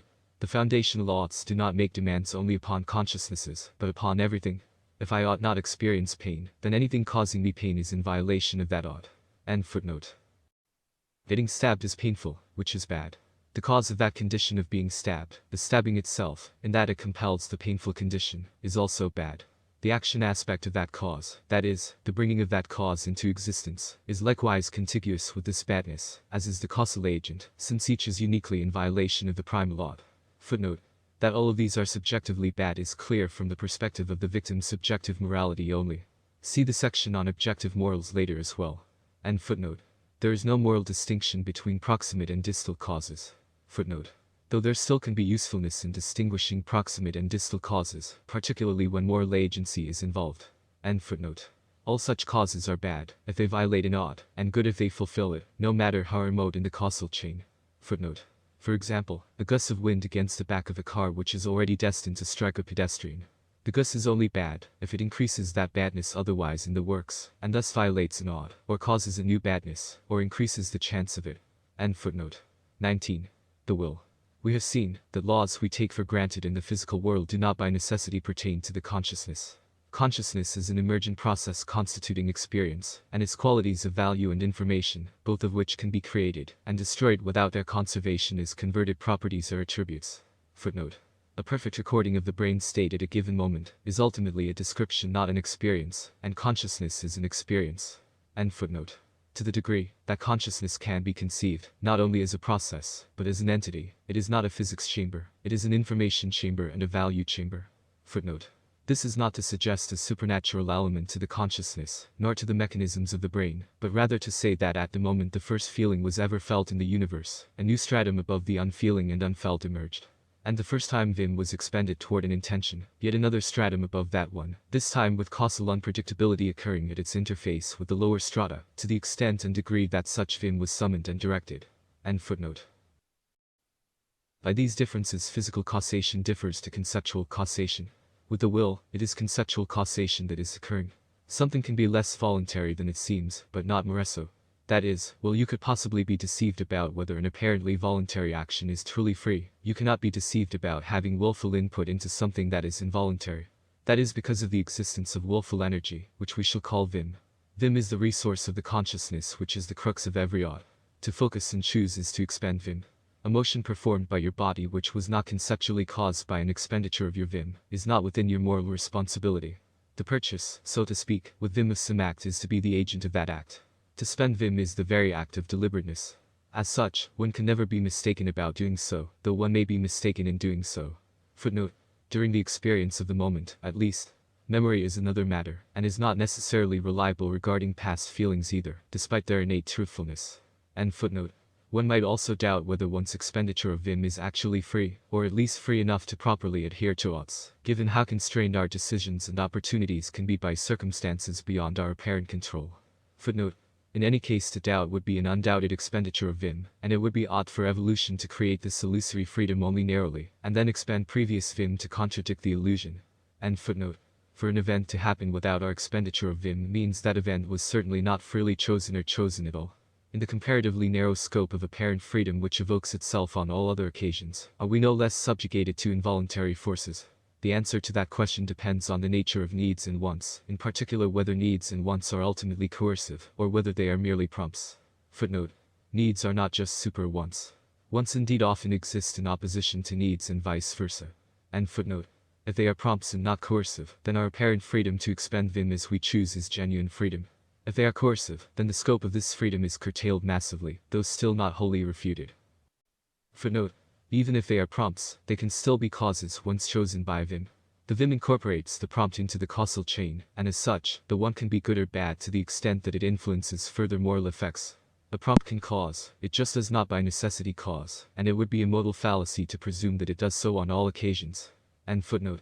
The coercion always has effect on an action, but a prompt does not. One can have any number of ongoing wants at a given time, yet act on none of them, so clearly they are not causes of action always. A want does not by necessity imply any effect except its notice. Wants, then, are prompts and not coercive. Needs are conditional to the ongoing existence of the consciousness, yet they are manifested as wants. As conditionals they are not coercive either, but also prompts. The if in these cases pertaining to whether the vim is prioritizing the goal of the need or not. This lack of necessity breaks the chain of serial coercions, and in this gap is volition, even if this volition is still a matter of degree, and constrained by the qualities of judgment and opportunity. Footnote. The difference between a prompt and a cause is so-called free will. That is the space or gap in which volition can or does occur. End footnote. Given at least the potential for volition, every act of a conscious organism falls into one of four categories. Voluntary start and voluntary end. Voluntary start and involuntary end. Involuntary start and voluntary end. And involuntary start and involuntary end. Agency only pertains to the ops, though morality still pertains to all of them.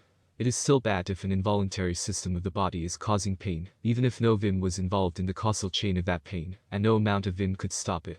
Indeed, that situation would be extra bad, and that the risk of its continuance would thus be greater, being invulnerable to morally adherent vim. Notwithstanding the above, there is a good moral reason to presume the existence of free will. If we presume that human beings are essentially automata and they really are not, we unnecessarily undertake all of the risk, and thus badness, such an abandonment of due care in the expenditure of vim that implies. If we really are automata, and there would be no extra moral downside, since the decision to act or not is beyond our control. Therefore, we should presume that humans are not automata. 20. The objectivity of morals. An intrinsic relationship is objective, and not only subjective. The relationship between the feeling of pain and its property of badness is one such intrinsic relationship. By this principle, you can understand that pain is bad, not only for you, but for all who experience it. Badness is always along for the ride whenever, wherever, and however pain ends up being experienced. Anyone capable of experiencing pain is also subject then to the primal odd, and hence also the primal interest, and, by subjection to an odd, and thus to good and badness, also to the meta, odd and meta interest. Footnote. Properly speaking, any consciousness is not only what, but also a who. End footnote. The quality that is inalienable to a feeling, is intrinsic to it. Badness is inalienable to any experience of pain. Therefore, an experience of pain is intrinsically bad. Footnote. This is justified by the nature of pain, every experience of which is bad. End footnote. An intrinsic relationship is objective, and not only subjective. Therefore, an experience of pain is objectively bad, and not only subjectively bad. This is not just an inductive inference, but the nature of pain itself. The consciousness's experience of the primal odd, by pain, proves that this primal odd exists for other consciousnesses in their experience of pain too, if they have any. Footnote. Otherwise, they are not experiencing pain. End footnote. That is, an arbitrary feeling of pain experienced by oneself is just as bad when another consciousness experiences it, and vice versa, even if the particular stimulus required to evoke that pain differs. The same goes for pleasure, in that it is intrinsically good, and thus subjectively good. A feeling of pleasure has the property of being unquestionably good for any and every consciousness that experiences it, even if, again, the specific stimulus to evoke it differs, and even if the wider experience, taking into full account the costs and reverberating consequences, in badness, of that pleasure are not worth undertaking. Footnote. When speaking of the common objective value of some arbitrary pain or pleasure, one must bear in mind that this does not imply that every consciousness is capable of every variety or intensity of pain or pleasure, but only that to know if such a feeling is pain or pleasure is the same as knowing that it is respectively an unquestionably bad or good experience for the subject consciousness, even without actually being that subject consciousness. Such an experience of pain is not only bad for them, which it is, but bad even without this qualification. End footnote. An objective rather than a purely subjective primal odd refutes moral nihilism. A moral property does exist outside of opinion. Note this does not state that pain itself is objective, as though the pain of one is felt by all. Rather, it says that the pain of any consciousness is bad in the same way as it would be to any other consciousness were the latter to experience it instead. A point in the pain hemisphere of multiple spheres of experience will be bad for all such consciousnesses. Thus it is objectively worse if consciousness A experiences maximum pain than if consciousness B experiences minimum pain, even if the latter is me, and I naturally find the little pain I do feel to be subjectively worse than someone else's severe pain that I do not feel. Pain is not somehow less bad, just because someone else's consciousness is experiencing it instead of oneself. The objectification of the primal odd, and its implications, takes morality beyond empathy and personal self-interest. Footnote. This refers to empathy as popularly understood, i.e., affective or somatic empathy. Cognitive empathy, the ability to understand another's state of mind, even if in an emotionally detached way, would be necessary to make a sound assessment about whether another consciousness is experiencing pain, calm, or pleasure. At least some proportion of persons with personality disorders characterized by a lack of affective or somatic empathy still possess cognitive empathy. End footnote. It means that even if the population of consciousnesses in the whole universe were to cease to exist, except for just one, and that one consciousness suffered pain, then it would still be objectively bad, and not just subjectively bad. Such a universe would be objectively worse than a universe with a consciousness that wasn't feeling or risking anything at all. Footnote. Ascribing value to the universe at all, worse, implies morals and thus the existence of consciousnesses. End footnote. Indeed, even an uncountably high number of consciousnesses enjoying supreme pleasure will not cleanse objective reality of the stain of the badness experienced by one lone consciousness in torment. 21. Moral subjects and objects. A consciousness subject to a specific instance of feeling is the subject of that moral circumstance. The cause of that moral circumstance is its object. That is, it creates the moral experience, while not itself experiencing it. Footnote. The pain in, say, the hand of a consciousness which strikes another, is not the same experience as the pain of the blow that the other consciousness receives. End footnote. The The object is outside, or objective to, the subjective experience, though still connected to it. Footnote. This is the opposite of grammatical subjects and objects. It would likely be too confusing to refer to the subjective experience as the direct object of its objective cause, its grammatical subject. Hence we have chosen terms that correspond with the subjective and objective. End footnote. We can think of this as an objective scorecard for every causation which has ever affected a consciousness, tallying the cumulative goodness and badness to which it has ever subjected a consciousness. A rock falling on the head of an animal and resulting in great pain, and thus badness is not the subject of badness, but the object of badness. That is, as the cause of badness subjectively impose, it is in that same degree objectively bad. Badness is transitive to its proximate cause, and this also includes the agent, if any, conscious or not, of that cause, such as a gust of wind that dislodged the rock, or the bird that accidentally dropped it. Footnote.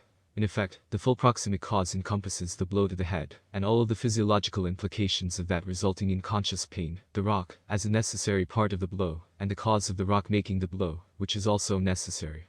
This includes gravity as the force compelling the rock on its journey to the blow. Each of these are constituent parts of the overall proximate cause of the feeling, i.e., the situation of the rock falling on the animal's head, from the start of the situation to the end of it. Telescoping distal causes eventually include the Big Bang, though it is not clear how inevitable such a situation as a rock falling on the head of an animal was at the time the universe began, per se. Though the existence of the universe is ultimately responsible, though not morally responsible, for all of the goodness and badness in existence, as it is, by definition, also responsible for everything else in existence. End footnote. This does not mean that the rock, gust of wind, or bird are morally responsible for this badness, but they are nonetheless ascribed with the objective badness which their existence in the causal chain fostered, which at minimum denotes a dangerousness. Though any sharp knife is the object of the badness of risk it poses to those who might be sliced by it, a knife which has actually been used by a serial killer to torture and kill dozens of people, or by a butcher to slaughter dozens of non-human animals, has an objective moral valuation much worse than an unused knife, since it has been the object of vastly more badness. Being the object of badness, however, is of much greater importance when applied to ethics, the behavior of consciousnesses, particularly moral agents. Footnote. This is to suggest an enduring fact about the knife rather than guilt or any supernatural attribute. End footnote. Imagine a consciousness that is subject to extreme goodness. It is constantly in a state of maximum pleasure, and is without any kind of subjectively bad experience at all, neither pain nor risk of it, for the sake of argument. Yet this favored consciousness lashes out at other consciousnesses on a continual basis, causing great pains and thus badness for many others, without experiencing any of it in turn. The moral experience of that offending consciousness is objectively good, even while the moral value of that consciousness is objectively bad. That is, while we can objectively know that this subjective experience is good via the objectification of morals above, we do not yet know the justice of this fact as applied to this particular consciousness by this knowledge alone. The objective moral value of this consciousness, by means of its effects on other consciousness, is bad, even while its subjective value, to itself, we can know to be good. Footnote. Pain is always subjectively bad, and it is also, as shown above, objectively bad in a way that can never be discounted. Yet the objective value of a whole consciousness to other consciousnesses is quite independent of the goodness or badness of that consciousness's own subjective experiences, however objectively true and verifiable. End footnote. This gives rise not just to the condition of morality, as an experience, but to the being of morality, as an attribute, with both being objectively meaningful. Footnote. Or to put another way, morality not just as an attribute of conditions and acts, but of consciousnesses themselves and the objects that interact with them. End footnote. We already know the value of a subjective experience depends on its morality, but the objectivity of morals establishes that an object outside of one's subjective experience can also have moral value, stemming from one's own subjective experience and that of others. 22. The primal right. If it is bad when you experience pain, then it is bad for me to make you experience pain. Note that the personal application of the primal ought, viz. I ought not experience pain, becomes you ought not experience pain. The ought extends to the cause, so if I am the cause, then I transgress the ought as the object of that badness, while the victim is the subject of that badness. Further, if you ought not experience pain, then that is a moral duty for you to the extent it is within your choice.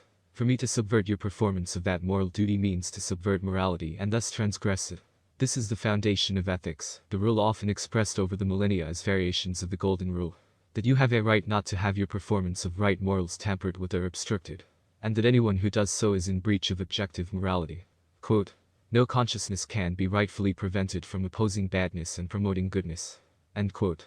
This is the primal right. Footnote. This can also be written as, quote, no consciousness should be prevented from opposing badness and promoting goodnesses. End footnote. This right is called primal since no act, condition, or power can be moral, which is to say legitimate, which contradicts it. If a person needs a bone marrow transplant, for example, they cannot coerce others into donating their bone marrow, since to do so would violate the primal rights of such persons to avoid pain and hence badness. Persons could however voluntarily consent to donating their bone marrow, since they would be consenting to such pain and badness, in this case instrumental pain and a derivative interest and greater pain in exchange for a lesser one, they have not been denied the right to avoid such badness. They have not even waived their primal right, since they have not at any stage been prevented from exercising it in the first place. We see then that the greater objective good does not override the primal right, as it relates to individuals, when its fulfillment requires imposing badness involuntarily upon them, or subverts goodness they may seek or enjoy. Neither does the primal right override objective morality, but rather is in harmony with it as one of its necessary and foundational attributes. An act which purports to be for the common good but which violates the primal right of one or more individual consciousnesses, is in fact in breach of objective morality, and thus subverts the very good it sought to advance. And by consciousness, this refers to all consciousnesses, and not only those of human beings. This also refutes the idea of utility as applied to a group without considering each constituent, or indeed external, individual. The primal right indicates that it is immoral for one consciousness to be involuntarily subjected to an extreme pain, in order to reduce smaller pains for a large number of other consciousnesses, let alone to furnish them with pleasures. The smaller pains of many different consciousnesses cannot be meaningfully added together in any way that takes precedence over the larger pain suffered by a lone consciousness. Footnote. Participation in war is wrong, as is any situation which would require or subject a consciousness to predictable violations of primal rights. End footnote. Since one cannot know the future, and cannot know how much pain or pleasure a stimulus will impose on a different consciousness, one must seek the consent of that other consciousness, before undertaking an action that will likely affect them, where it is possible to do so, and in any case treat them as you would treat yourself, if you were moral to yourself. Footnote. The primal right justifies proportionate self-defense. Indeed, survival itself can be seen as ongoing self-defense. End footnote. 23. Intention. Intention refers to the anticipated effect of some prospective causation that the intending consciousness may realistically activate from their own point of view. As such, an intention constitutes a chance of external goodness and/or badness, and is thus a moral event in its own right, subjecting those it might affect in the form of chance risk, with the intender as the object of that moral potential. The amount of goodness or badness a specific intention actually comprises is a function of its moral value as successful, its subjective strength, and the realistic probability of its intended effect via such intended cause. So, if some consciousness firmly intends to simply wish world peace into existence, the strength of their honest devotion to this end, say, 100%, must be multiplied by its real probability of occurring by this cause, 0%, times the great good that world peace would constitute, arbitrarily for purposes of this example, a trillion bonds. Multiplying these together yields no chance at all of this intention being the cause of the good it aims for, and thus no chance of goodness from it is generated, no matter how much goodness was thereby intended. This intention, while not conferring badness, neither confers goodness. Footnote. At least in its own right, though it may yield subjective feelings of pleasure, which are of course subjectively good, and also psychologically reinforce a mindset that tends to overall reduce that consciousness's risk to others. End footnote. On the other hand, we can imagine another consciousness that has the same strong intention for world peace, 100%, and this intention includes the realistic resolution to passionately preach non-violence all over the world for many years. The probability of this successfully resulting in world peace, while extremely low, could at least be plausibly conceived as non-zero, say, 1/1000%, especially if the intention is modest enough to be limited to a short time frame. Supposing that the good resulting from world peace during this modest time frame would be 1 billion bonds, we multiply the intent, 100%, or 1.0, times its plausibility, resulting in 1 times 10 to the negative 9th power, times the good it would do if successful, resulting in a goodness of this intent equal to 0.01 bonds. Note that this is goodness that is ascribed to the intended consciousness as the object of such goodness by the intention alone. The actual effects may turn out in reality to be good, bad, or indifferent, and those additionally accrue to that consciousness, regardless of intention, as the object of those effects. If this intender actually follows through on the intention to preach world peace, the actually good done by this devolves backwards to the intention as one of the distal causes of that good. For another example, let's say that 3 consciousnesses act as moral objects on a 4th consciousness, with the exact same result of subjective badness to that 4th consciousness in each instance. Yet one of the object consciousnesses had a good intention in performing the act, one had a bad intention, and one had no active intention of any particular kind. All three as objects of that subjective moral badness receive negative moral valuations from the effect itself, equally. The one with the good intention also receives a good valuation added to this in proportion to the honest and realistic expectation of a certain good result. The one with the bad intention receives a bad valuation likewise, and the one without any intention receives no further such additions of either kind. This valuation, moral worth, is neither a punishment nor a reward, but simply the objective truth of how much goodness and badness a consciousness has cumulatively caused for others. No amount of future good acts can erase a past badness, nor vice versa.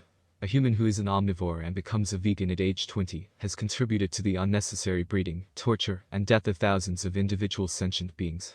That immense accumulation of objective badness is a permanent fixture in the moral valuation of that new vegan, since even a further century of a plants-only diet will not ameliorate or reverse the suffering in time already experienced by the previously harmed animals. Yet neither is the vegan adding to that badness. There is thereby a very steep reduction in their further accumulation of such badness and negative worth. Footnote. At least as relates to animal consumption, providing that this vegan is not then commencing on a campaign to promote such meat eating by others, etc. End footnote.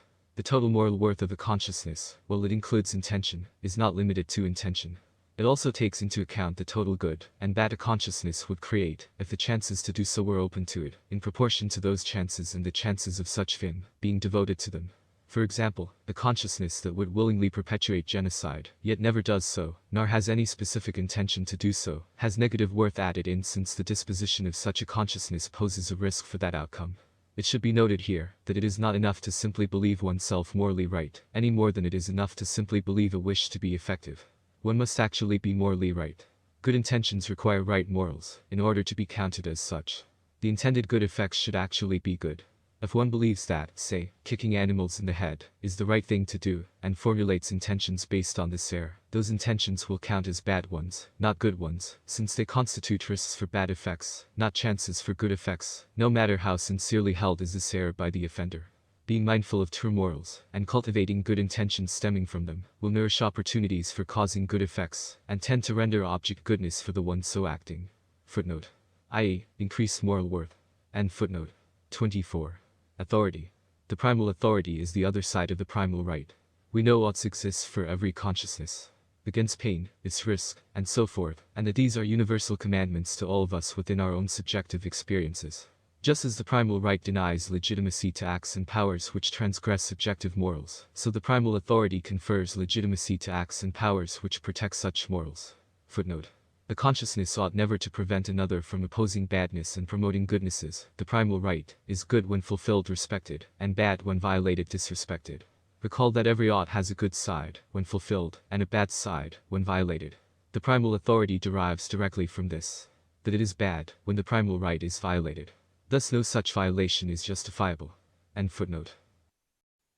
Every consciousness can be rightfully prevented from promoting badness and subverting goodness.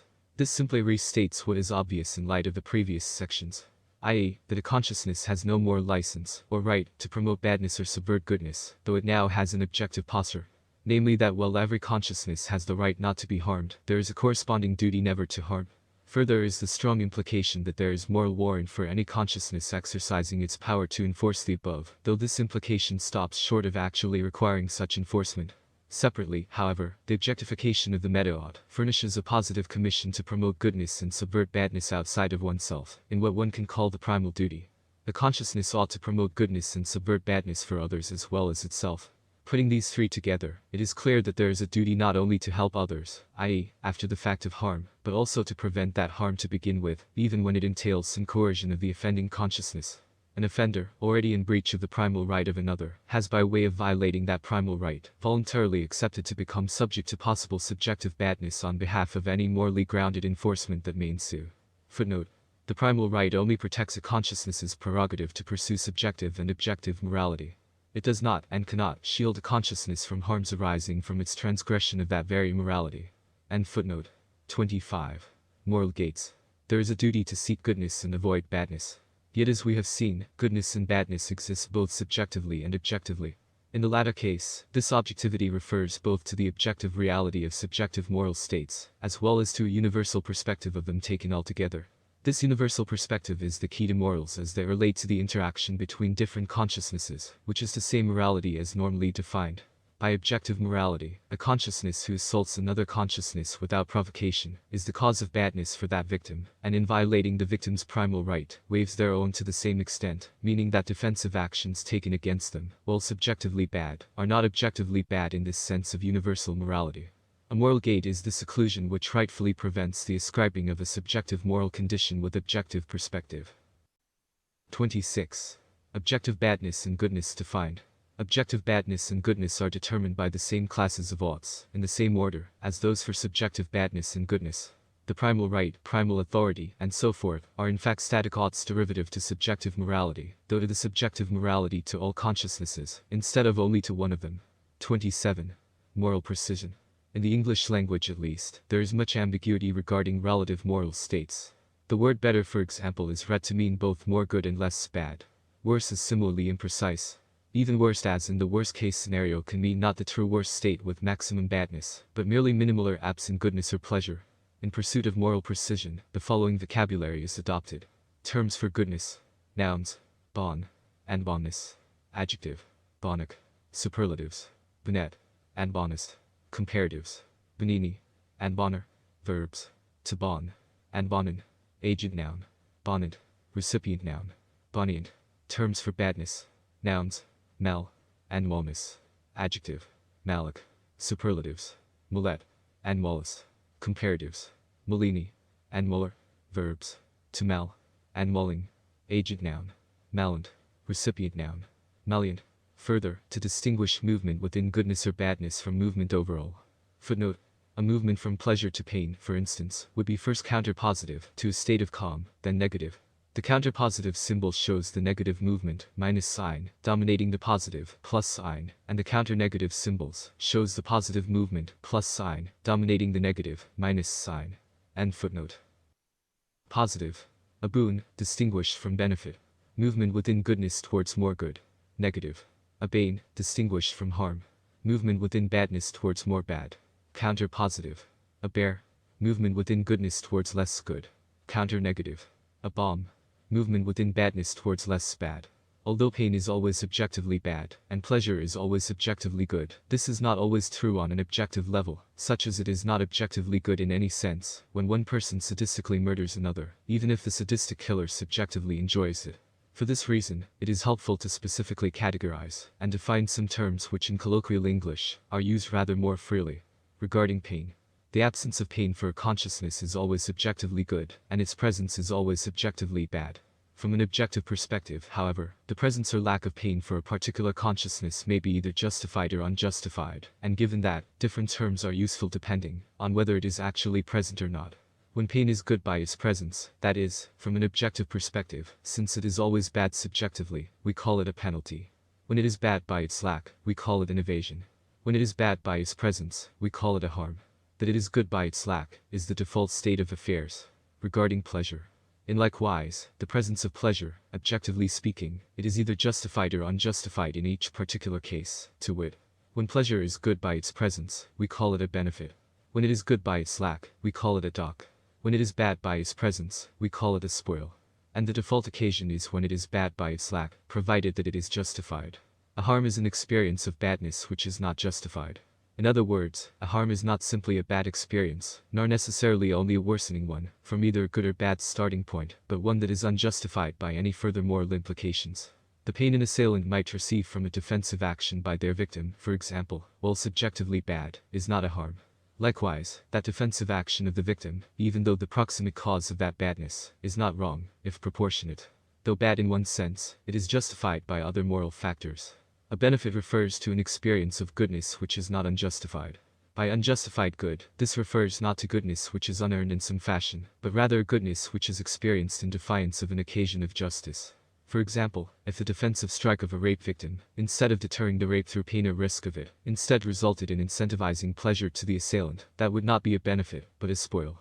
Though these terms are somewhat arbitrary, it is important to adopt a uniform set of words, so that these concepts may be discussed with minimum data loss or misunderstanding. 28. Responsibility. A moral agent is a consciousness sufficiently endowed with such senses and reason, that it is able to understand at least some of the effects of its actions on other consciousnesses, and is able to act on that basis. Footnote.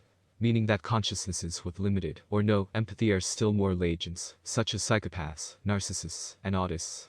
End footnote. As such, moral agency is an attribute of degree and not just kind.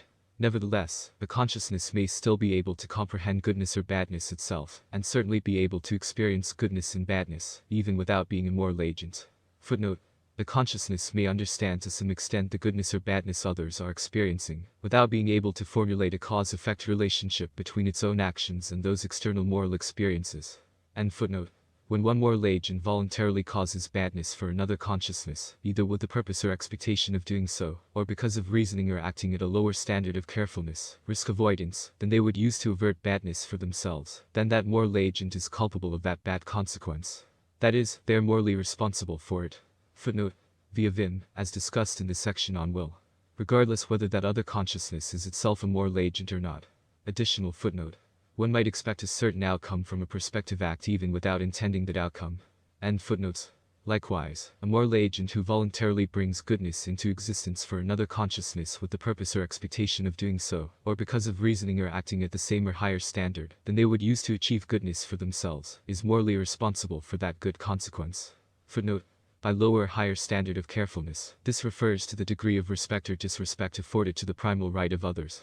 Imagine a cook who practices poor hygiene while preparing meals for others, but would only practice good hygiene for meals they ate themselves. Clearly the cook understands the primal right at some level, since they are exercising it to the end of their own subjective goodness, even while undermining it for others. This is contrasted with a cook who is negligent with food prepared for both others and himself. It is not clear that this cook conceives a cause-effect relationship between his actions and the resulting badness. Likewise, if a working man tosses an apple to a hungry beggar, he is not morally responsible for that goodness, unless he regards it as a satisfaction for his own hunger too, which would not necessarily be the case if he tossed a can of dog food at the beggar instead, though his moral worth does increase as the object of the subjective goodness that beggar receives by the gift. End footnote.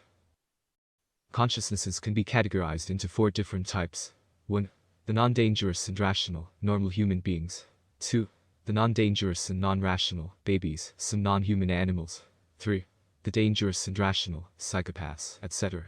can possibly be reasoned with. 4. The dangerous and non-rational, deranged sadists, deadly non-human animals.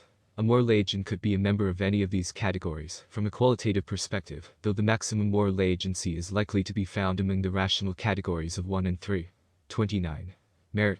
Quote, whenever 2 people meet, there are really 6 people present.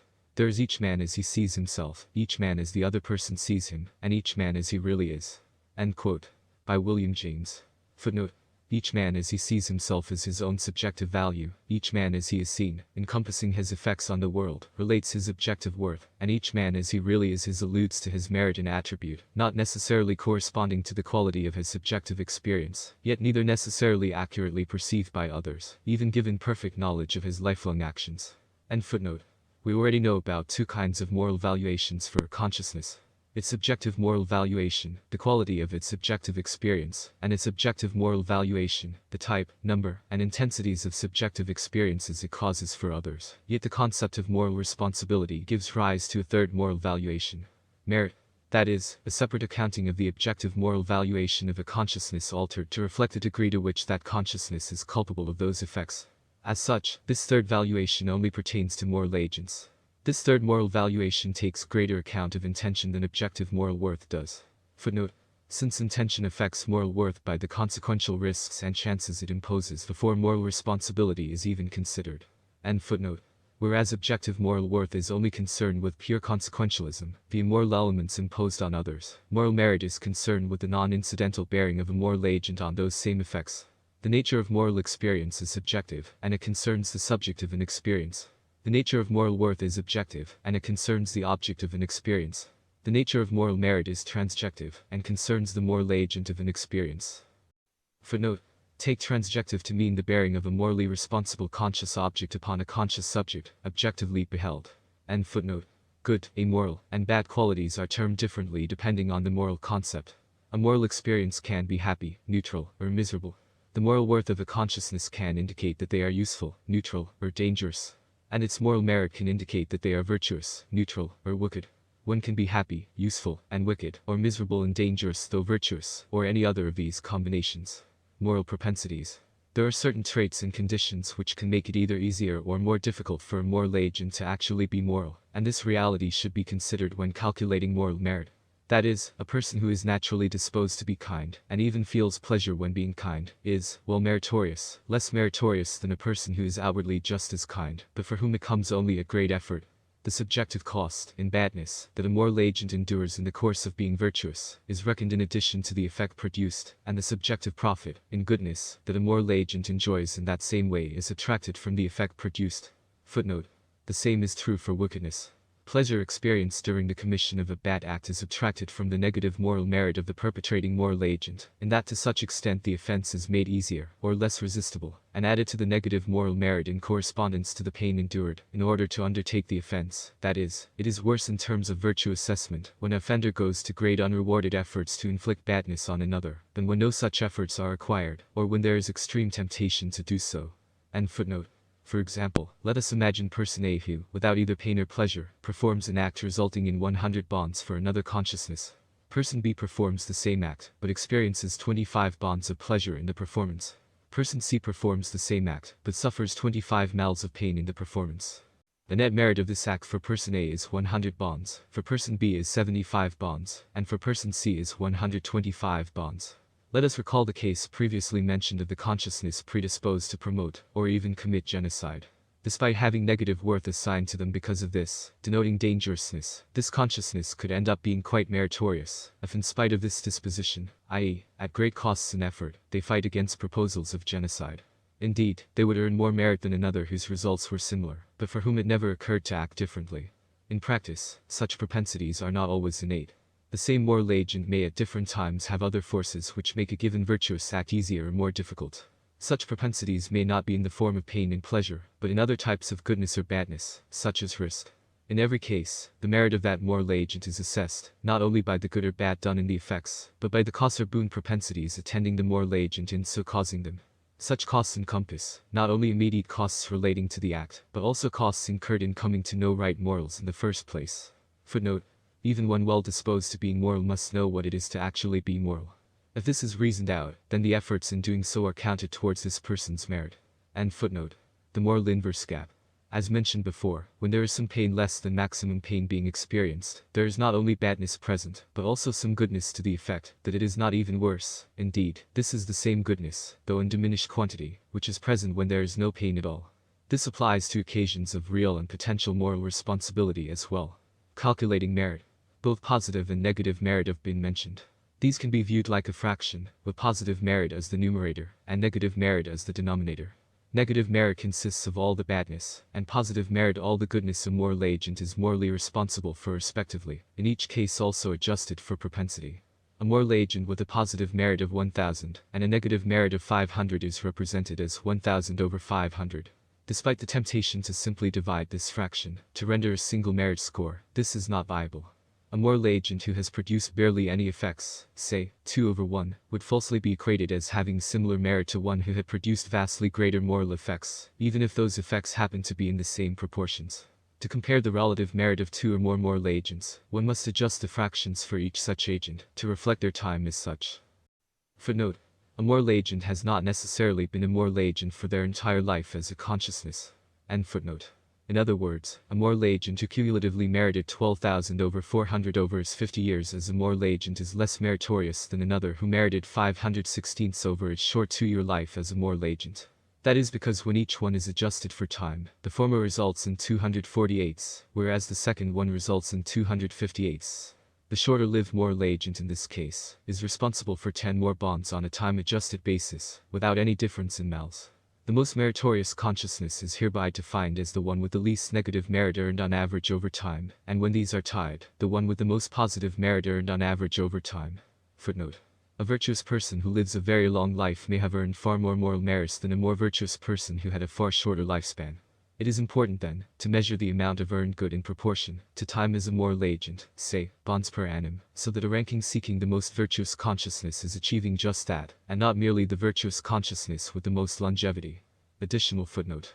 That is, the most meritorious moral agent is foremost the one which has been the least wicked, and with that accounted for, then the one who has been the most virtuous. End footnotes. That is, a moral agent with a time-adjusted ratio of 0/0 is more meritorious than one with a ratio of 1000/1, since the latter is guilty of harming others, however nominally, whereas the former is wholly innocent. No amount of good can make one more meritorious, except within one's own cohort of blameworthiness. Footnote. The good of ceasing harms previously regularly perpetrated, and avoiding future offense, should not be overlooked. End footnote. Non-moral agent consciousnesses have no moral merit, neither positive or negative. They do, however, along with moral agents and non-consciousnesses, have ratios relating to their moral worth, that is, the total goodness and badness they have caused for consciousnesses, or other consciousnesses, as the case may be for those who are not moral agents themselves, without regard for moral responsibility. The ratio for any such moral object would be the time-adjusted ratio of caused goodness over caused badness.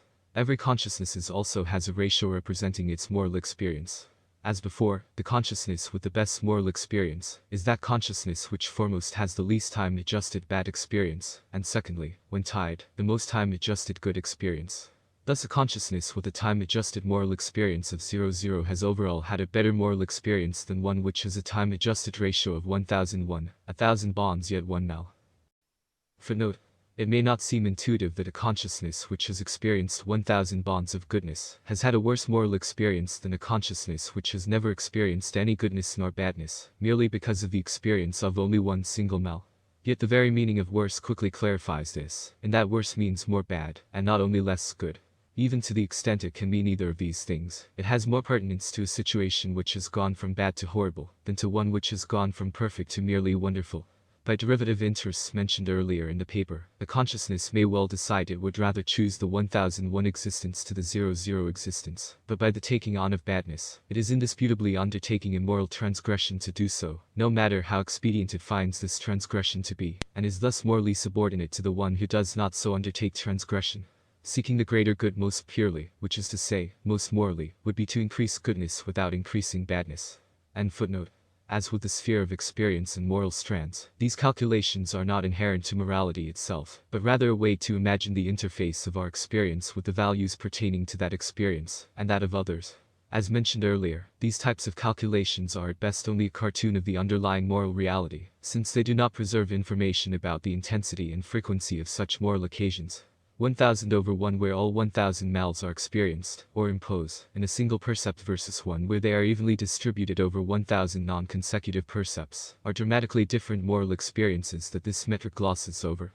Inclusion of peak mals and peak bonds would make a head-to-head comparison between experiences and the quality of conscious existence even more difficult.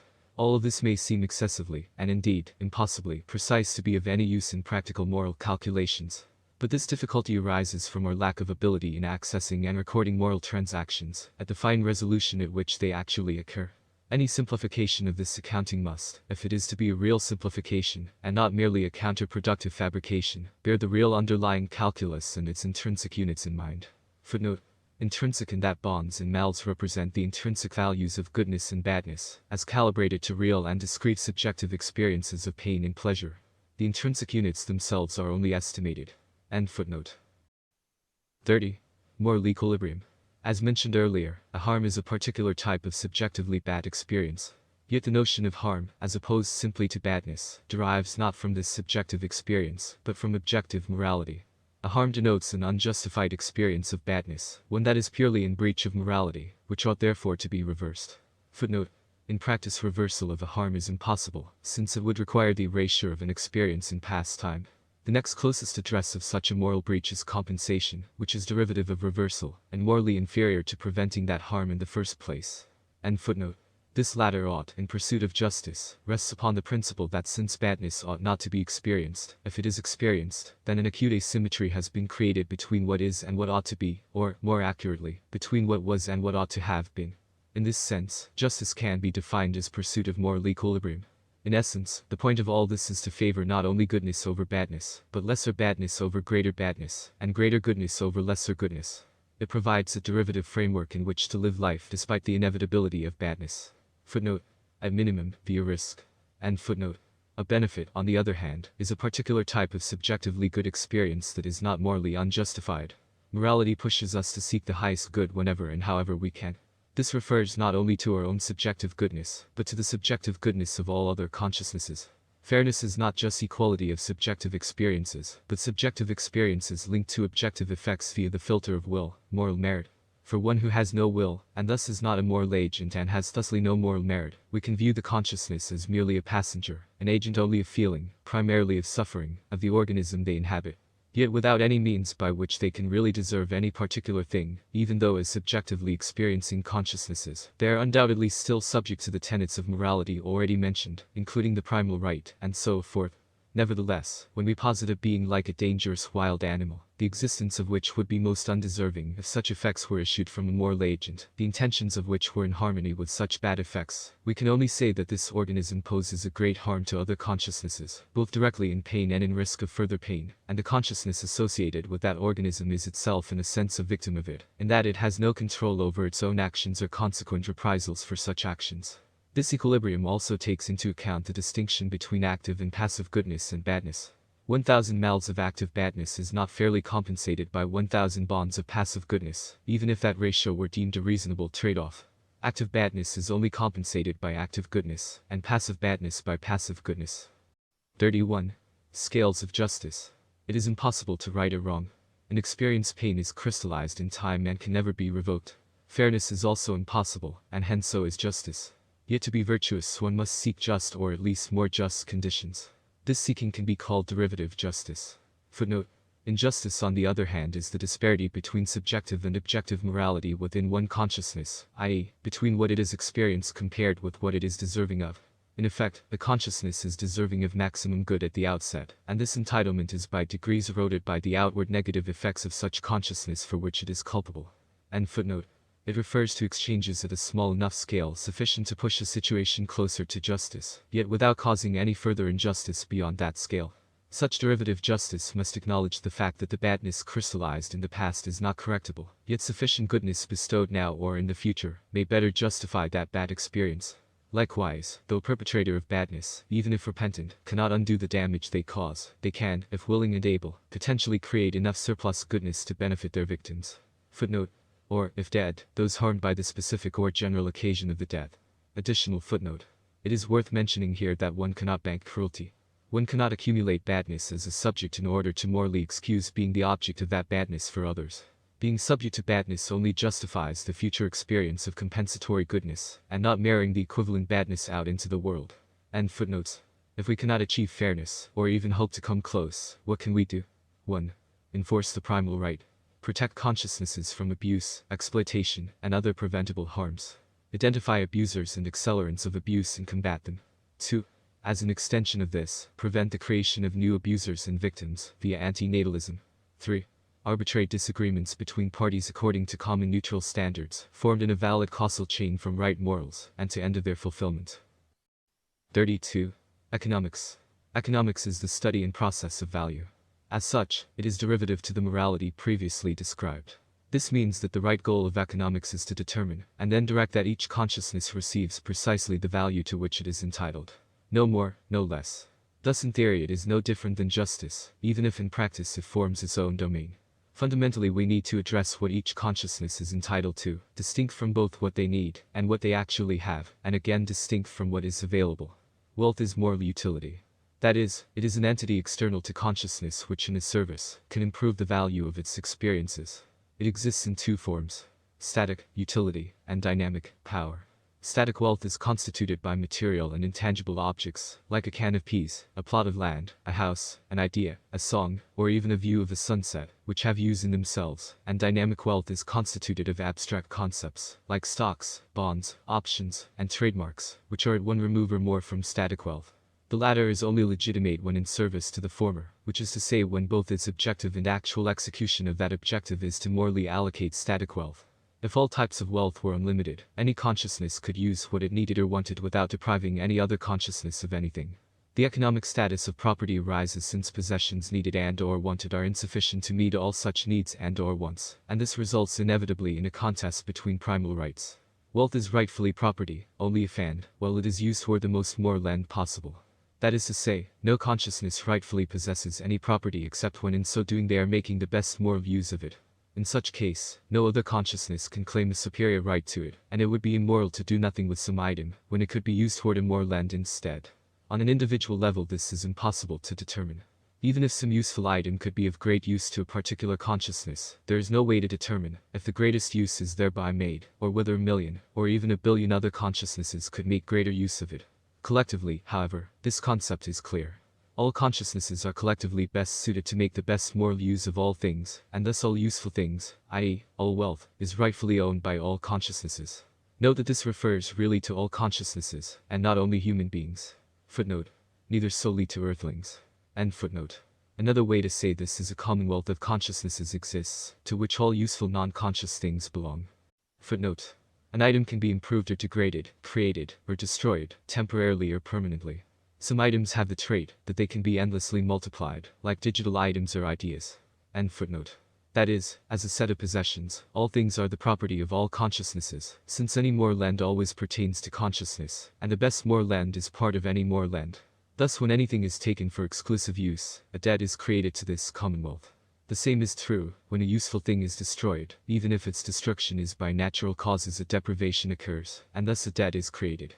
The commonwealth can be said to have a loyal title to all things, with those few things actually serving their highest good in a certain possession, being seen as held in fee simple, and all other possessions being a kind of stewardship of varying justification. This ultimately collective ownership of all wealth does not imply communism, however, nor capitalism for that matter. There is still a moral imperative for each consciousness to either take or create what is needed to serve its own primal law, and otherwise not to impede others in the same course. Indeed, to help those others in need of it. The improvement and creation of new utility, wealth, is meritorious and makes the one so doing entitled by justice to goodness in such proportion, which could be in forms of wealth surplus to those forms scarce, and yet needed for the survival of fellow consciousnesses. That is to say, someone who creates 1,000 bonds of goodness, where it did not exist before, is more meritorious by 1,000 additional bonds. They are thus directly entitled to this new wealth themselves, except where it is surplus to their needs, while also serving the needs of others. In that case, this new wealth rightfully belongs to those in greater need of it, while the creator of such wealth is entitled to other forms of wealth of equal goodness, not in demand as necessities of that kind. Footnote. To illustrate present economic inequality, the average height of a human being is about 165 centimeters, or 5 foot 5 inches.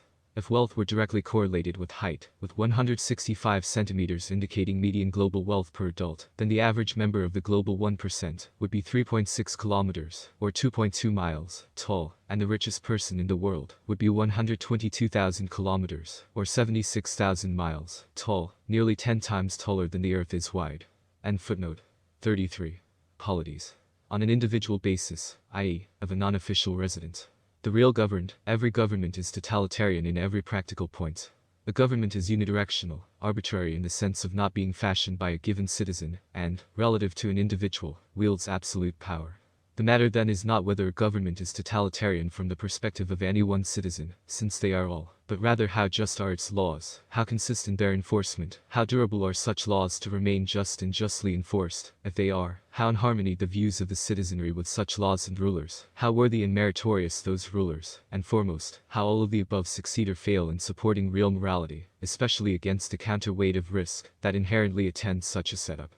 Just as justice is not truly distinct from economics, so politics is not truly distinct from either justice or economics. Politics is the study of power. The leverage of the will of one consciousness, or group of them, usually by the efforts of yet further consciousnesses, whose wills are aligned, either by perceived self-interest and/or by coercion. Power in this political sense could thus refer to one consciousness exerting its will over another one, or many, or a million consciousnesses exerting their will over just a few others, or any other combination. In each case there is one, or more power objects and one or more power subjects. Political power is distinct from authority, which only refers to power that is morally justified. Much of what is deemed authority, either as a noun or verb, is often radically mislabeled. Authority is not delegated by individuals, but rather emits from an effective exercise of objective morality. In that sense, it is self-justifying by its effects.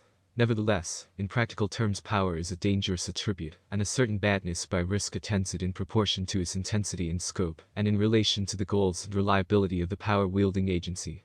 Owing to this risk, power should not be granted or recognized except when and where absolutely necessary, which is to say, when and where individual authority is insufficient to meet moral needs, yet by which some organized group of individuals have a prospect of doing so in a manner that furnishes enough extra goodness to justify the accompanying badness. Specific implications. 1. Truth.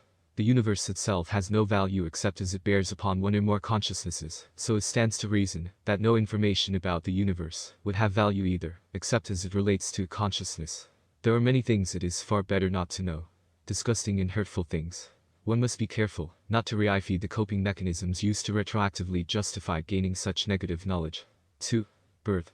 To beget is to increase the sum of evil. Al-Mari. Only consciousness can have interests. Potential consciousnesses are not consciousnesses.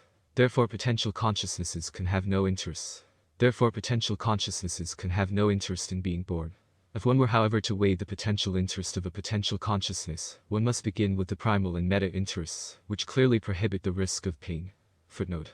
Although the primal interest would not exist in this non-axiom consciousness, neither would pleasure, and thus neither would the mesmeric interest. If however potential pleasure is invoked, then so must potential pain, and so the primal interest is activated, which deems existence via risk to be bad. End footnote. Once imprisoned in a sphere of experience, there is always a risk of falling into the lower hemisphere of pain. Footnote. The best possible subjective existence would entail the maximum time spent in the top of a sphere of experience. Yet this good still entails the badness of risk, not only of pain, but of dying. Taking on this significant risk is against the interest of any consciousness, and thus against the potential interest of a potential consciousness. If there is no interest in coming into existence under the best possible circumstances, it follows that there is also no interest in coming into existence under any circumstances worse than that, which exhausts the scenarios in which one could come into existence. End footnote. Therefore being imprisoned in a sphere of experience is bad. Therefore coming into existence is bad, and so is its proximate cause, i.e., breeding. The only guarantees in life are pain and death. No minimum length of existence is guaranteed to a new consciousness, nor is the experience of pleasure, let alone enough pleasure to always sufficiently compensate one for the involuntary suffering which life always entails. A vicarious decision can only be justified to the end of reducing or preventing badness in the subject, on whose behalf it is made, which antinatalism does automatically. So any indication of this vicarious responsibility leads to the same result. The adolescent boy who in 1942 was strapped into a chair by Nazi scientists with a mechanical hammer, striking his head at intervals until he went insane, was the victim not only of this horrific cruelty, but of a vicarious decision by his parents to bring him into such an existence. Imagine that 10 years from now you will peacefully and painlessly die in your sleep, without any decline in health, yet with all your affairs in order. It is the best possible circumstance for death, and no one grieves for you, but yet their memories of you are happy and glad. Now imagine that in addition to this scenario, you are given the option of living a further 10 years. Only in this case, you will have to retrain for new job skills, work for most of that time, and are all but guaranteed spending the last part of the decade in terminal and painful decline, with much left undone. The odds are you will not die in your sleep. Those left behind will grieve and suffer as they do so. Which would you choose? Would those extra 10 years be worth the choice? It is plain from this scenario that it is the quality of life which makes those 10 years worth living or not. Now further imagine that you do not get to make this choice. It is done on your behalf by a third party. A third party who does not even envision your own interests in one option over another, but rather only considers their own interest in relation to these options. They view it as in their own benefit to deprive you of the peaceful and good first option, since, for example, they would profit by the medications you would need to buy and take during your illnesses in option 2, or perhaps they once would have laughed at a joke you told during those latter 10 years. Would such a decision be good or evil? Given the history of human exploitation, a third party choosing the second option for another, for selfish reasons, is unfortunately highly likely. 3. Life. The meaning of life is to be moral. Life entails pain which immediately gives rise to knowledge of morality, a morality which precedes and transcends such knowledge, and which is of dominant relevance not only to every moment of life, but also to every issue relating to and surrounding life. Life is thus both the means to the end of being moral, as well as the end for which such morality exists. This meaning refers both to the necessary goal of seeking goodness and avoiding badness, and also to the literal meaning that the value of life in general or life in particular, either overall or in a given moment, is derived from morality. As consciousnesses imprisoned in bodies of vulnerable flesh, we must attend to a hierarchy of needs, as described by Maslow, though in doing so, we must constrain them insofar as possible by morality. We should do so in ways which incur the minimum cost, if any, in badness and to the maximum benefit, both to ourselves and objectively. To the extent that our present actions bind our future selves, we also have a duty of care towards those future selves of ours, which implies a healthy diet, exercise, personal safety and psychological well-being. Love can be both good and bad. Good in that it provides happiness, and ongoing pleasure in the lovers, and also in the ways it can foster chances for good behavior by means of the empathy and compassion that can grow out of such a feeling. and also bad, by the risk of pain and actual pain that might be inevitable when love ends, which rarely occurs simultaneously. Love is thus subordinate to the forces of morality like any other part of life. Living can instigate questions like is life worth living? Ought I continue to live? And its other several permutations. The proper answer to these is always furnished by an application of value, which is to say morality. To live means to be a consciousness in a state of ongoing experience, and the quality of that experience varies widely and is ultimately unpredictable. And so whether or not a particular life is worth living is a question with a variable answer in constant flux, and also not solely limited to subjective concerns, given attachments formed by and toward others, thus invoking objective morality. 4. Death. There is no preceptive morality which counts death as any special category of things, or which holds death to be of its nature any greater badness than any other experience independent of the principles previously described. Indeed, death is not innately good nor bad, but is likely to be a state, with reference to any particular consciousness or any group of them, like any other condition wrought with moral strands of both types. Dying, on the other hand, with all the pain it entails, is likely always to be fraught with malice and thus badness. Even the dying of an evil consciousness whose death would be an advantage to the world, is neither a good experience, in itself, for that consciousness, nor is it good for the wider world, in that by such death being painful, it is that much less attractive for evil consciousnesses, who will seek to avoid it. Also note that fear of death is bad in that it is a type of pain. The primal right indicates that euthanasia should be available for those consciousnesses whose experience is on balance bad, and who wish to defend themselves from such ongoing bad experiences. 5. Aesthetics. Beauty is good, in that it creates pleasure in the appreciative beholder. Ugliness is bad, in that it creates pain in the beholder, or at minimum, is a wasted opportunity for something better. Therefore beauty should be a design principle in the creation of new things, subject to the principle that badness should not be further increased in the pursuit. 6. Fauna. Quote. If your personal choice has a victim, then it's no longer a personal choice. End quote. By Anonymous. The breeding of new consciousnesses is bad, as shown in the previous section. This becomes even more apparent when the effect of such breeding is a life of exploitation, extreme suffering, and violent premature death, as is the case for the billions of animals bred and massacred annually for human use. Humans can not only survive, but flourish on a vegan diet, and must adopt and maintain such a diet to avoid serious breaches of objective morality. These distinct consciousnesses did nothing wrong. They are innocent, yet they face fates worse than death. Not a moment of kindness their entire lives. Not a single thing that you enjoy, or their animal versions, nor a moment's satisfaction, but rather an unending stream of events each, of which would be a nightmare to a human. One can never erase the screams. They are still hanging there in time and space, and will do so forever. Even after the death of the universe, those screams will be hanging there. As a direct result of certain dietary choices, a consciousness suffered. A distinct consciousness suffered. And nothing can ever change that. We can only try never to harm again, and to reach out in kindness and healing to those who have been harmed. Those harmed by coming into existence, and suffering, at our frivolous behest. Footnote. To help remember this point, whenever you are tempted to, say, eat the flesh of a butchered cow, think of the equivalent cost, in pain, that this would mean for yourself. This particular meal came at a cost similar to my leg being cut off without anesthetic, or that particular meal would come at the equivalent cost of my fingernails being pulled off, and losing my most beloved friends. Required notices to this effect on menus and food packaging would help to subvert such badness.